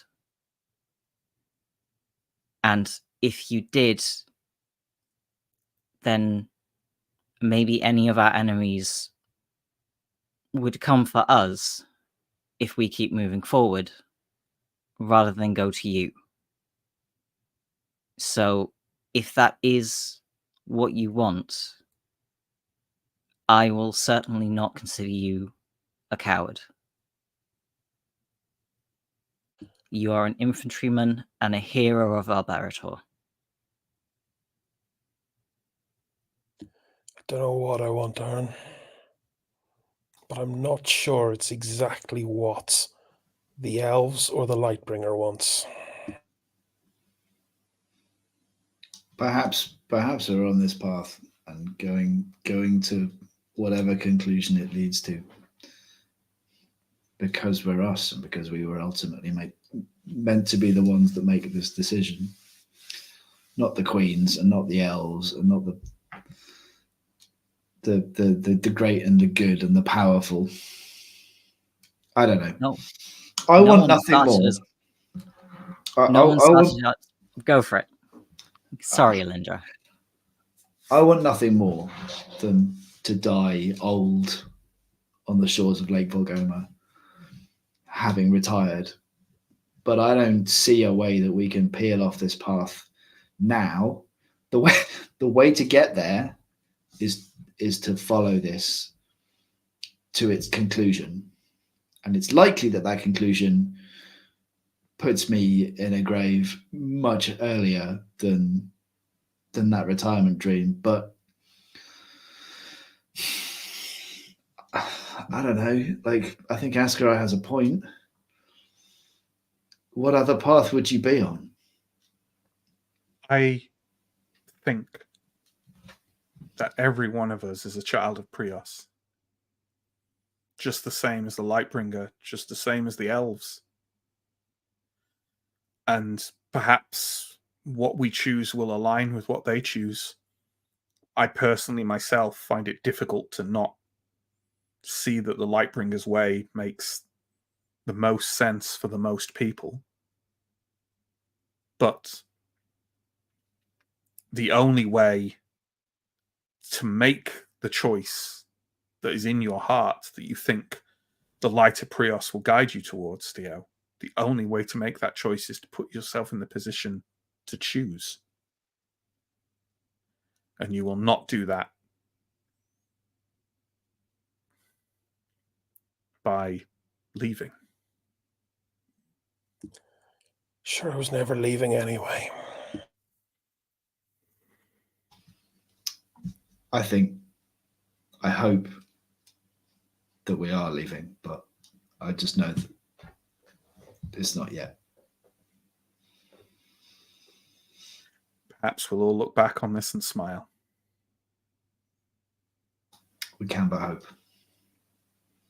Stranger things have happened.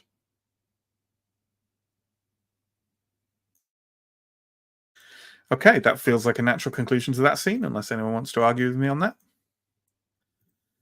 Okay, we've got a couple more scenes for the riverboat. We have a requested conversation, and let's do this one next. We've got a requested conversation between Steo and Arendar, who find themselves on watch together at some point. So we'll probably be maybe at the prow of the boat. All of the normal kind of crew are probably at the stern. Maybe this is a couple of days later. Maybe we're in motion overnight to make better time. And I'll kind of walk over to Dar and go, well, I call to order this inaugural annual general meeting of the treacherous elf lovers. How's it going? I think treacherous may be doing us a disservice. Yeah, I think you're right. You haven't heard anything from them, have you? Nothing. Which probably means we're doing the right thing. Or that we're doing something so completely inconsequential that it doesn't matter anyway. Yeah. Bloody... I meant what I said that other day. Bloody... Anyone who shrouds themselves in symbolism and cryptic language, almost as bad as politicians. I know they have enough eyes in Yndaros already. We probably won't be required to act unless we discover something we're not supposed to. And I still protest that if the path was under Yndaros, someone would have found it by now. I'm not sure. Yndaros is a very big place.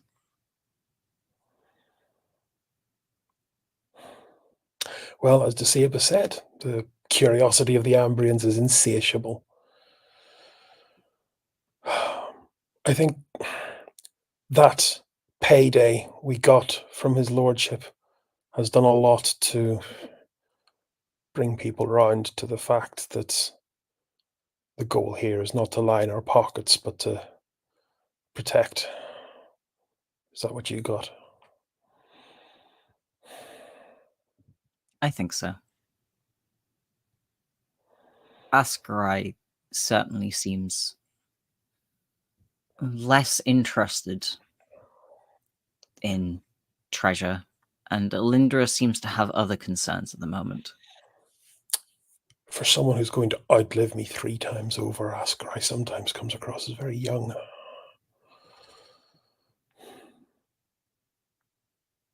Do you know, that struck me the other day.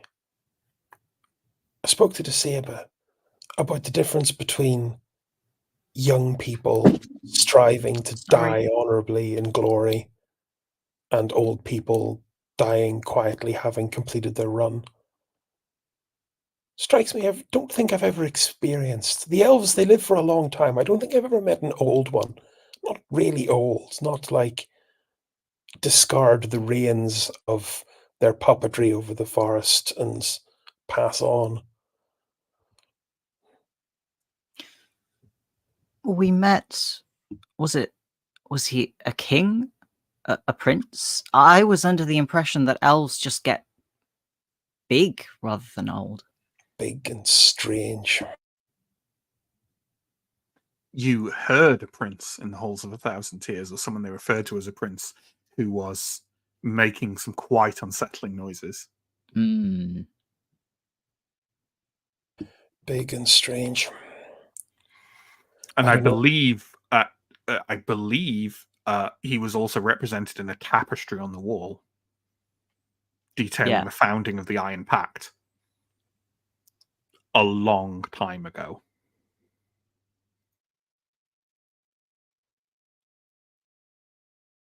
I think, for my part, I think it matters less whether you die in glory or die in peace, more than what you did before that point. Maybe it's about delegation, and you hand over the reins to the younger generation and let them get on with it. But, look, our job stays the same, doesn't it? Find the door. This time, I think I'm a little more confident to say that we'll be able to close it in front of us rather than behind us. I think when it comes to it, the others might understand. I don't think Deseba's right when she says it's inevitable. Deceba measures herself against the Iron Pact.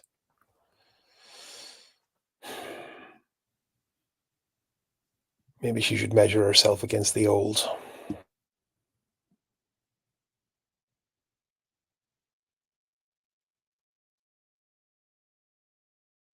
Okay, that feels like a natural conclusion of that scene if we want.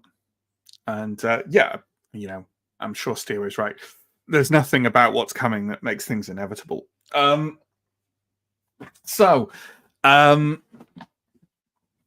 We have one more thing, which is less a kind of like dialogue-y scene and more. Sam, do you want to describe for us what Ascarai has been doing on this to pass the time on this boat journey?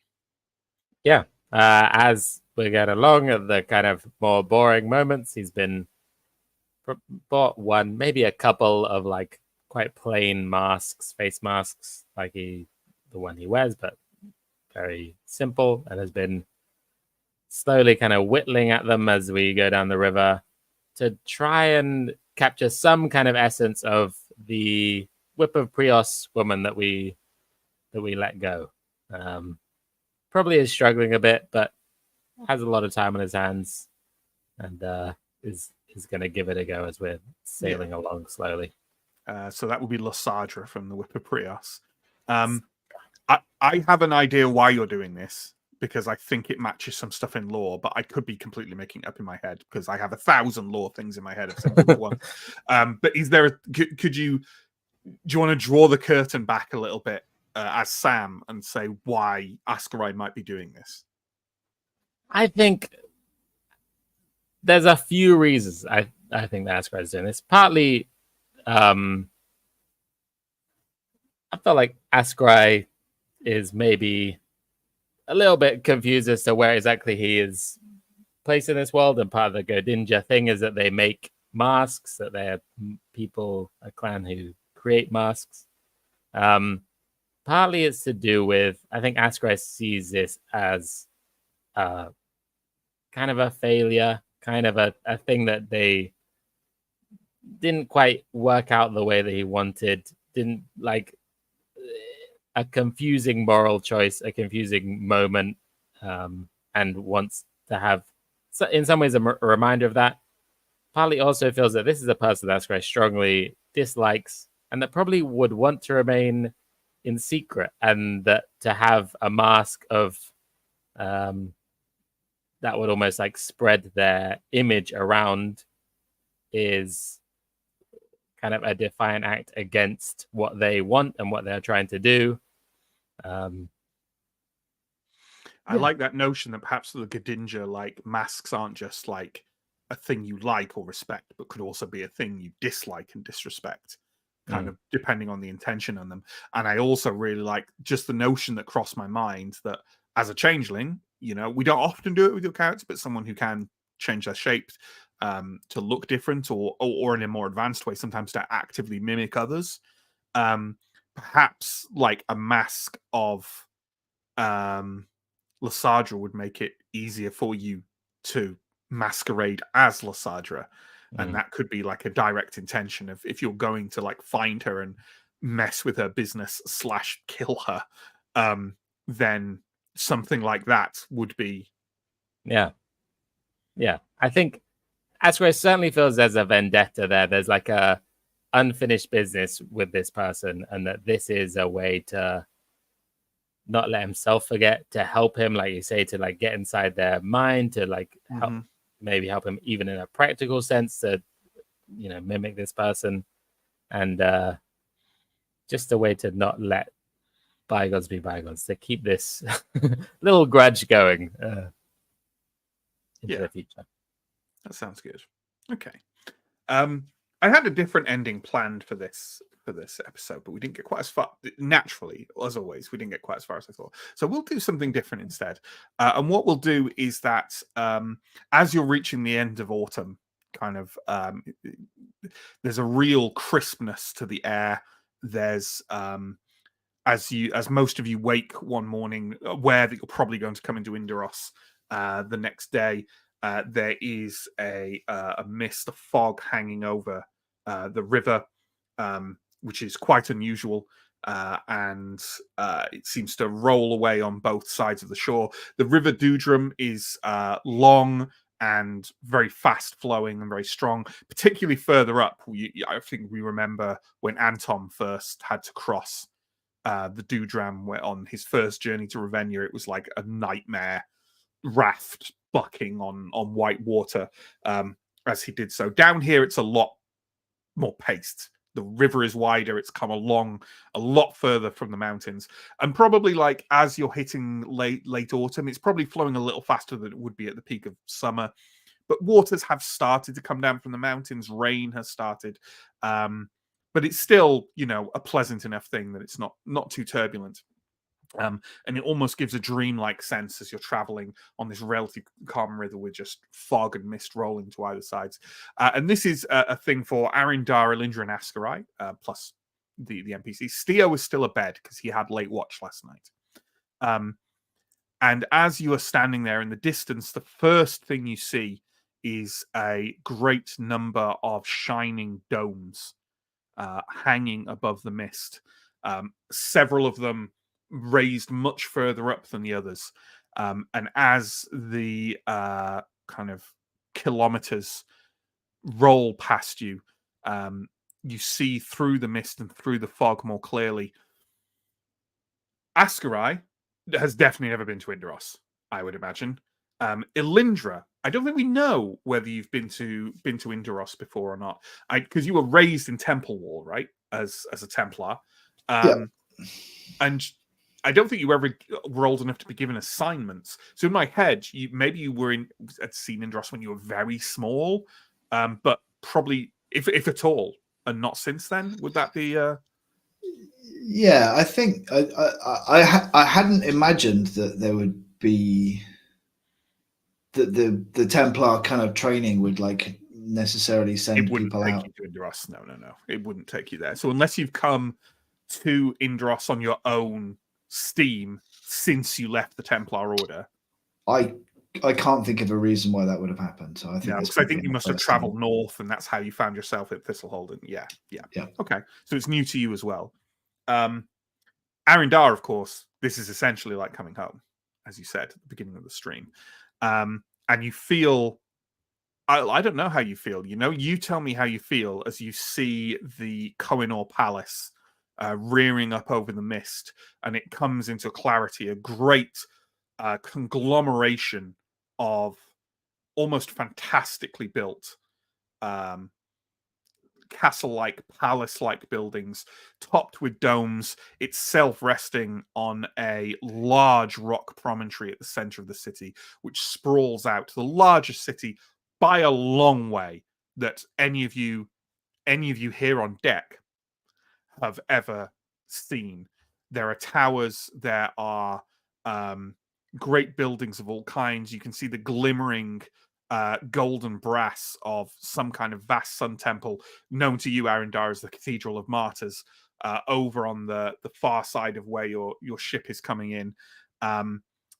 You also see like a relatively small, low set of claystone walls near where you're coming in, which doesn't seem to make any sense to any. It's like a primitively walled enclave in the middle of the city, which does not itself have walls around the vastness. Aaron, you know this as the old Kadazar, essentially the barbarian clan's fortress that was taken and then vastly expanded on among the ruins of Yndaros to form Yndaros. And wouldn't it be good if I had an image? There we go. That is what you see as you start to approach the harbor of Yndaros. And you know what? I will actually skip to each of you. Tell me what you're feeling right at this moment, and we'll keep Arindar till last. Let's start with Askarai. I think Askarai is very shocked. I don't think he's prepared for this level of size of city.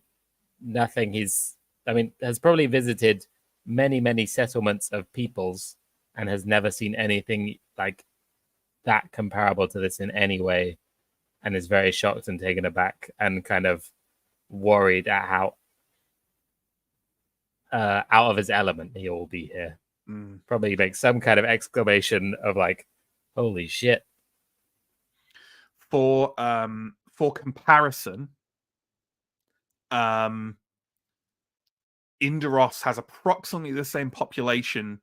It's actually a very similar population to medieval London, at its kind of peak in around 1300, which is around 100,000 people. So I would imagine that Thistlehold and Ravenna, large settlements as you know them, probably the largest. I mean, Archbridge is quite big as well. It's probably comparable to those. Those are a fraction of that, like maybe 10,000 people at most. So you're right. This is like nothing you've ever seen before. Elindra, how about you?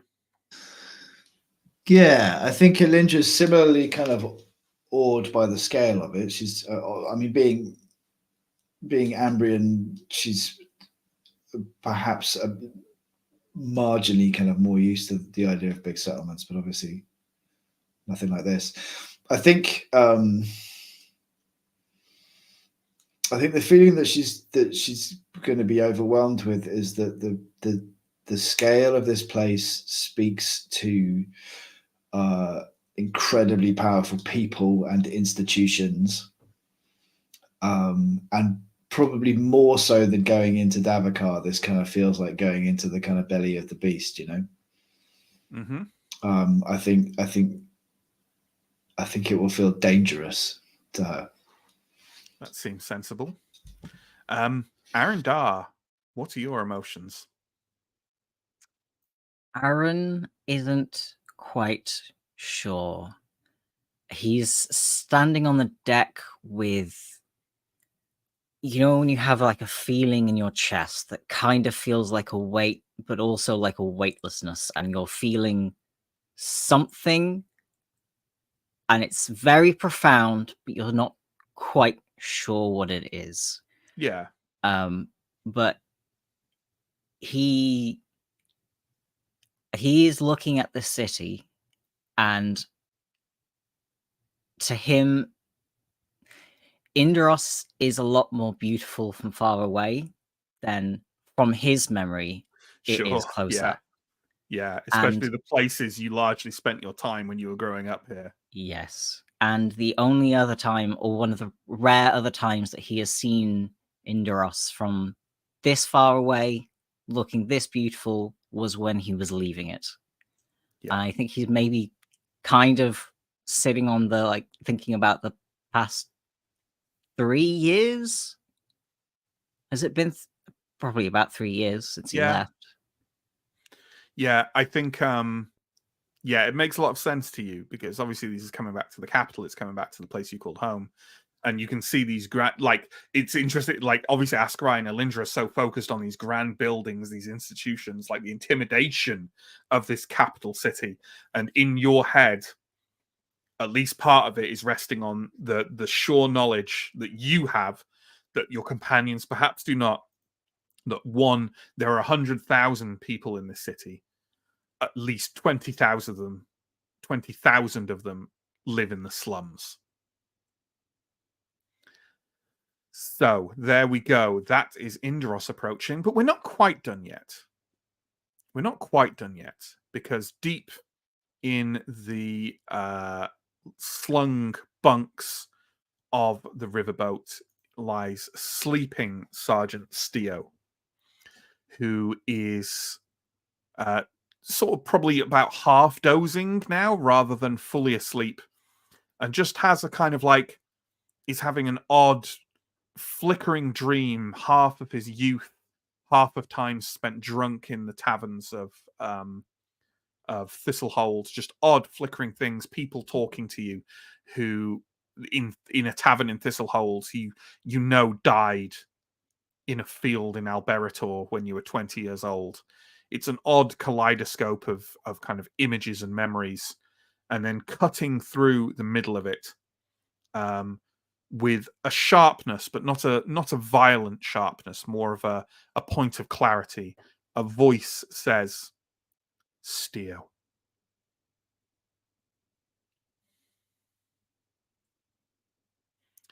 You can try to reply.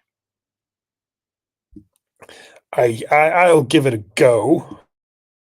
I'll just go, good morning.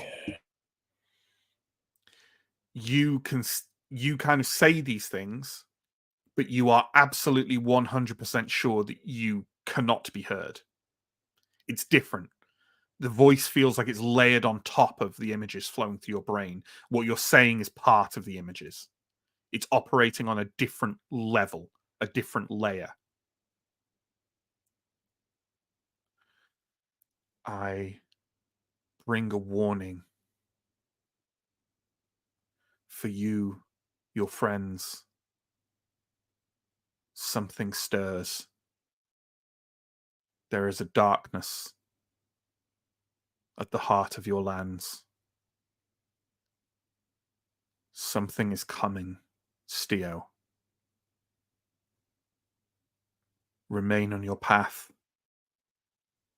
Remain steadfast. And remember, the way must remain shut. Nevermore. You blink and start awake through a nearby, someone has thrown like a porthole, like a viewing porthole open nearby, and you are kind of rise into confusion, assailed by the smell of people and goods and stench and sewage, the sound of kind of riverbirds and seabirds crying overhead, and the distant thrumming hum of 100,000 people. And I think we will end our first episode there. Lovely stuff. I'm going to do the usual boring stuff, but as I said at the beginning, I'm going to kind of make this a lot quicker than I used to. There are a bunch of links below. They're to the things you might think they are. Go check them out if you're interested, if you like what we do. There's a bunch of stuff, and there's fucking shit tons of stuff on our YouTube, so go check that out. We run a number of weekly or semi-weekly campaigns. Mondays is Call of Cthulhu, Massive Nyarlathotep. Johnny's running that with the Monday crew. They're 9 episodes in, but it still has only just started. Masks is a notoriously long campaign. They're coming to the end of the prologue, I think. So what better time to jump on and go back and watch 9 episodes than now, eh? What better time? Symbaroum is obviously Wednesdays. We are weekly, or at least notionally weekly. We will be back next week, barring misadventure of some kind. Thursdays is the Yellow King. That's on a kind of semi-regular basis at the moment. The intention is to do it fortnightly, but we've been falling off the wagon a little bit with that. Largely, but partly just like life, but also partly because it's a hell of a thing to prep at the moment. As someone who was it, Steve, who said in the last session, he was like, "You're basically doing a one shot every 2 weeks, like one shot level prep," and he's not wrong. In fact, it's more prep for each episode than most of the one shots I run. So there we go. But it'll be back. It'll be back. It'll cut in and out, so it'll all be good. We also do one shots on a semi-regular basis. The next one is towards the end of November, and should be, the current plan is that it is the Electric State, which is a lovely new system from Fria Ligan that I'm very excited to run. Kind of bleak, slightly lo-fi, quiet techno-apocalypse road trip. Yes, you heard me right. Yeah, so that should be fun. John, do you want to start popping up some comments and questions and stuff from the chat?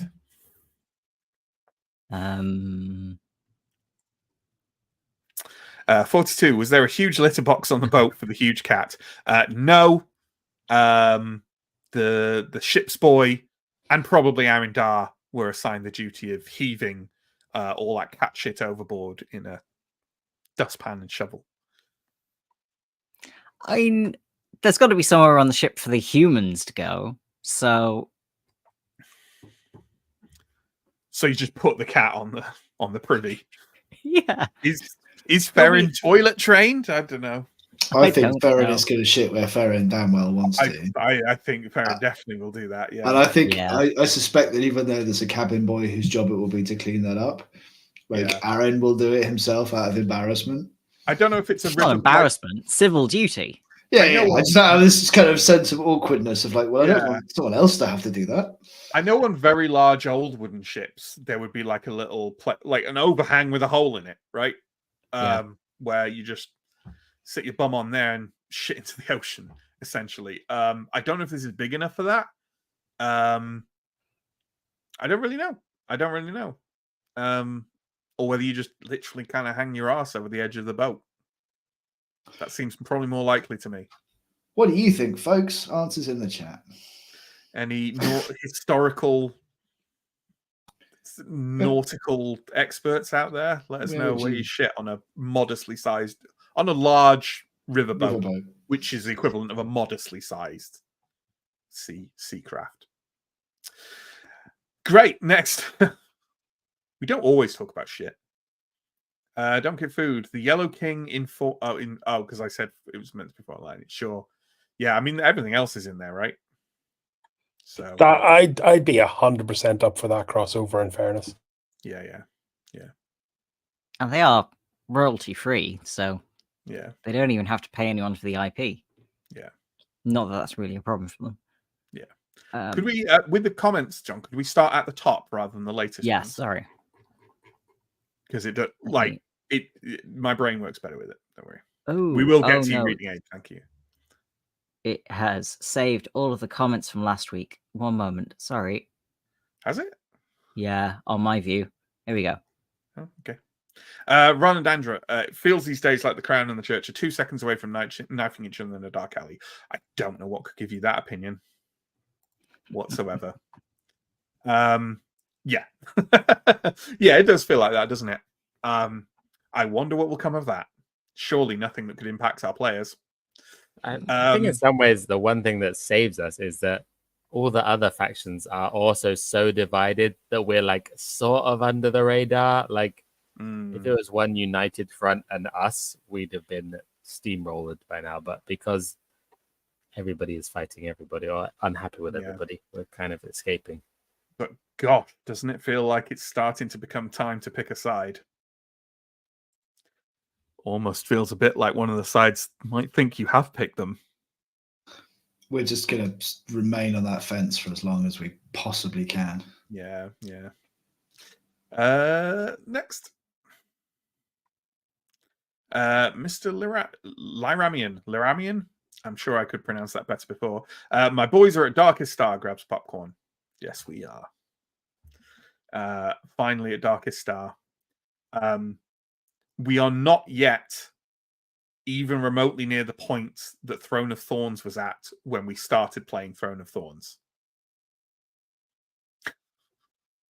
I think because I think we started playing just after Mother of Darkness came out, which is the next one. So I just want to say, for all that throwing shade at Mask of Nyarlathotep for still being in the prologue,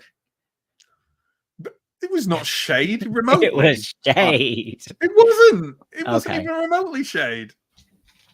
This is I the think inter-series drama I tried factual on. statement. I think the defining. We're on episode 9, folks. Ooh, having a go, are we? What? I mean, this campaign is going to be one of these things of like, is Steo going to get to retire, or like, is Chris going to get to retire before we finished? Well, people had opinions on that. If I pop a couple of them up, actually, we had one from Nirvana, which I really like, which is Disable the Therapy Bringer. Do you know? Does anyone out there know how hard it is to be really sage and holy while improvising? I thought we did very good. Yeah, I thought I did very good. I'm sorry, that wasn't me saying you didn't do very good. I was just trying to big myself up. It was stellar work, Matt. Thank you. It was real good. John, Steo will be shouting, "Let me retire," as the rest of the party are physically restraining him from 1v1ing the final boss. Which I like that. We also have 42 saying, if Chris really wants to kill Steo, just keep talking about how he is 2 weeks from retirement. That's definitely someone else a little later put 2 source books from retirement as well. Yeah. Yeah, and 3 source books from retirement from Sam. Yeah, absolutely. We've got one. Do you mind if I take over, John? Because it's just go for it. I click. Are you using the starred list, by the way? Mostly, yes. Is that why? Okay, I just use the live. I just click on the ones from the live. The starred list, it always loses stuff. About half the stuff you starred in this is not on the starred list. That's weird. Yeah. Oh god, that changed. Sorry, don't kick food. Real lapsed Catholic vibes from Elindra. Yeah, I thought that. It's like you sort of want the Church of Prios to be something that's different from and not just like an obvious fantasy analog of the Catholic Church, but it's real hard. Yeah, sure. Because I kind of think that's what they were going for, right? Like, especially with concepts like heresy and like stuff like that. Yeah, no, absolutely. And like obviously the Black Cloaks are a kind of rough Inquisition analog, right? So yeah, I absolutely agree. Again, a scene where I had to be holy and sage in an improvisational sense, but also a slightly different kind of holy and sage from the other holy and sage character I've been in improvisation. It was a distinct flavor of wisdom. Good, I'm glad. I mean, that came across. Sometimes, and I'd love, maybe we can discuss this at a round table one time. Sometimes I think maybe this narratively, the source material could have hit its tools a little bit better. Sure, yeah, and I agree. I think there's not much like there's a very limited ways of kind of describing how to play certain characters. There's not a lot about certain characters. Like Throne of Thorns is very concentrated on the epic stuff. Look at all this stuff and this adventure and this character, and like it doesn't often focus on like the little things. And as someone coming from like an original background of World of Darkness in the 90s, where you break out like their setting books and like each character has like a fucking page-long entry with role-playing notes of several paragraphs, it can be challenging at times to try and differentiate between everyone and make everyone sound like they have their own distinct voice and stuff. If I was working on it myself, it would be easier, but because I'm regurgitating to a certain degree, it can be challenging. Stephen, it doesn't matter if you die in glory or die in peace, so long as you die. Aaron stabs Theo and kicks him overboard. Finally, am I right? That would have been a fantastic change of tone. Look, Chris has been wanting a new character for ages. I just wanted to help my friend out, you know? I'll be real, John. The whiplash would have killed me before the stab wound. It would have been a hell of an opener for the new book, right? Like, House Tar send their regards. Yeah. We've got a bit of a double comment here from Reading Aid. This is great. Going to go back and start from the beginning. Thank you very much. We really appreciate that. Should I start 130 episodes ago? I'm going to say yes. For two reasons. Shortly by. One, it gives us more views. And two, I am a massive completionist personally, so I always watch stuff from the beginning. It's an interesting question, though, and it's interesting whether, like, where are the jumping on points if people don't want to start from the beginning. It's intimidating. We've been playing this for a long time. That's a lot of content. And depending on if you devour stuff, like I listen to a podcast all the way through my work day, I get through 5 podcasts a day. I'm going to go, start from the beginning. You could do that, right? It'll take you a couple of months to catch up or whatever. I don't know. Jumping on point. What would people... I'm actually really interested in this. What would people think the jumping on points are for this? You could argue that the start of Wrath of the Warden is a good jumping on point, like the actual start of the Throne of Thorns campaign. It's difficult to pick one after that. I guess the beginning of Witchhammer, the beginning of... but, like... I would say... Not our beginning of Witchhammer, but the beginning of Witchhammer. Arrival at Carvosti. Yeah, which is about 10 episodes into Witchhammer, I think. Yeah. Yeah. I felt like maybe this is just some stuff that's not... No, that's not true. I was going to say, like, Wrath of the Warden... Yeah, I mean that stuff has fed into the wider narrative. Like it's had repercussions down. That's why we're the heroes of the sinkhole, and and Wrath of the Warden, kind of the Iron Pact and all of that. It does. Wrath of the Warden is literally built to introduce the world, so that could be a good starting point. Just to argue, obviously, my case for completionism, right? Not just because it gives us views, not just because I'm a completionist nerd, but also I would say, while I am interpreting Throne of Thorns here with other people's work, this is still a campaign run by me, and if there's one thing I am confident that I do is that I really stop it, Chris. I really enjoy, and I think I'm quite talented at weaving small threads throughout a really long narrative. So if you do go back to the beginning, right back to the very start prologue, which is the one of the only things we've done that isn't Throne of Thorns, it's my entire prologue. Well, it's kind of inspired by it. Like, you will find elements from that first episode and from the general first stories still cropping up. Like, I really like to build a sort of simulationist campaign world where people can feel like it feels. I've already used the word verisimilitude once in this, so it'd be crass to use it again, but there I go, I just did. I like to keep people's suspension of disbelief. And you do that with detail. And I've really tried to thread that throughout. And if that's the kind of thing you love, maybe you'd like to start at the beginning. This is all yours. I was going to say, I've been meaning to go back and like watch that initial stuff myself at some point. So I started at Stephen joined at Wrath of the Warden, didn't you? So. Yeah. And so like even now there is like just occasionally like just a kind of a name drop or a character will kind of appear, and everyone else will go, "Oh, that person." Yeah. They'll go, "Oh, Mangold," and you'll be like, "What?" Yeah, Balmello in this session. Balmello was mentioned and is an early character. Literally episode 2. Like I don't think it was called episode 2. The episode 1 it will have been called, right? Like the one after the initial session 0, the episode 0 prologue. I think Balmello turned up, but so if you like that kind of thing, and I would also say if you really want to be a Symbaroum completionist, there is also a side series that isn't part of I think the main playlist, called Fetters of Stone, that we actually ran on the Free League Twitch channel, which I don't think is particularly active anymore. But we did collaborate is a strong word. We did that for Free League on their channel. And that is penned by myself. It's a separate little story, but I think it's also one of the best Symbaroum things we've done. And it also was an introduction for Arindar. Arindar first turned up in that story.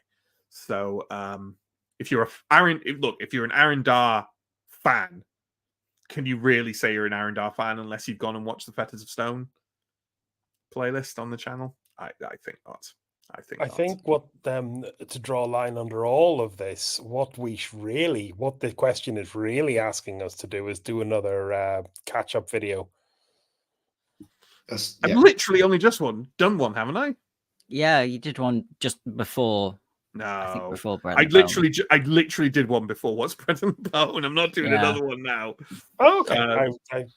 So it's really which is worth mentioning, isn't it? That's in the playlist, the catch-up video. If you did want to catch up at a later date, there's a catch-up video. Can someone link it if anyone can find it in?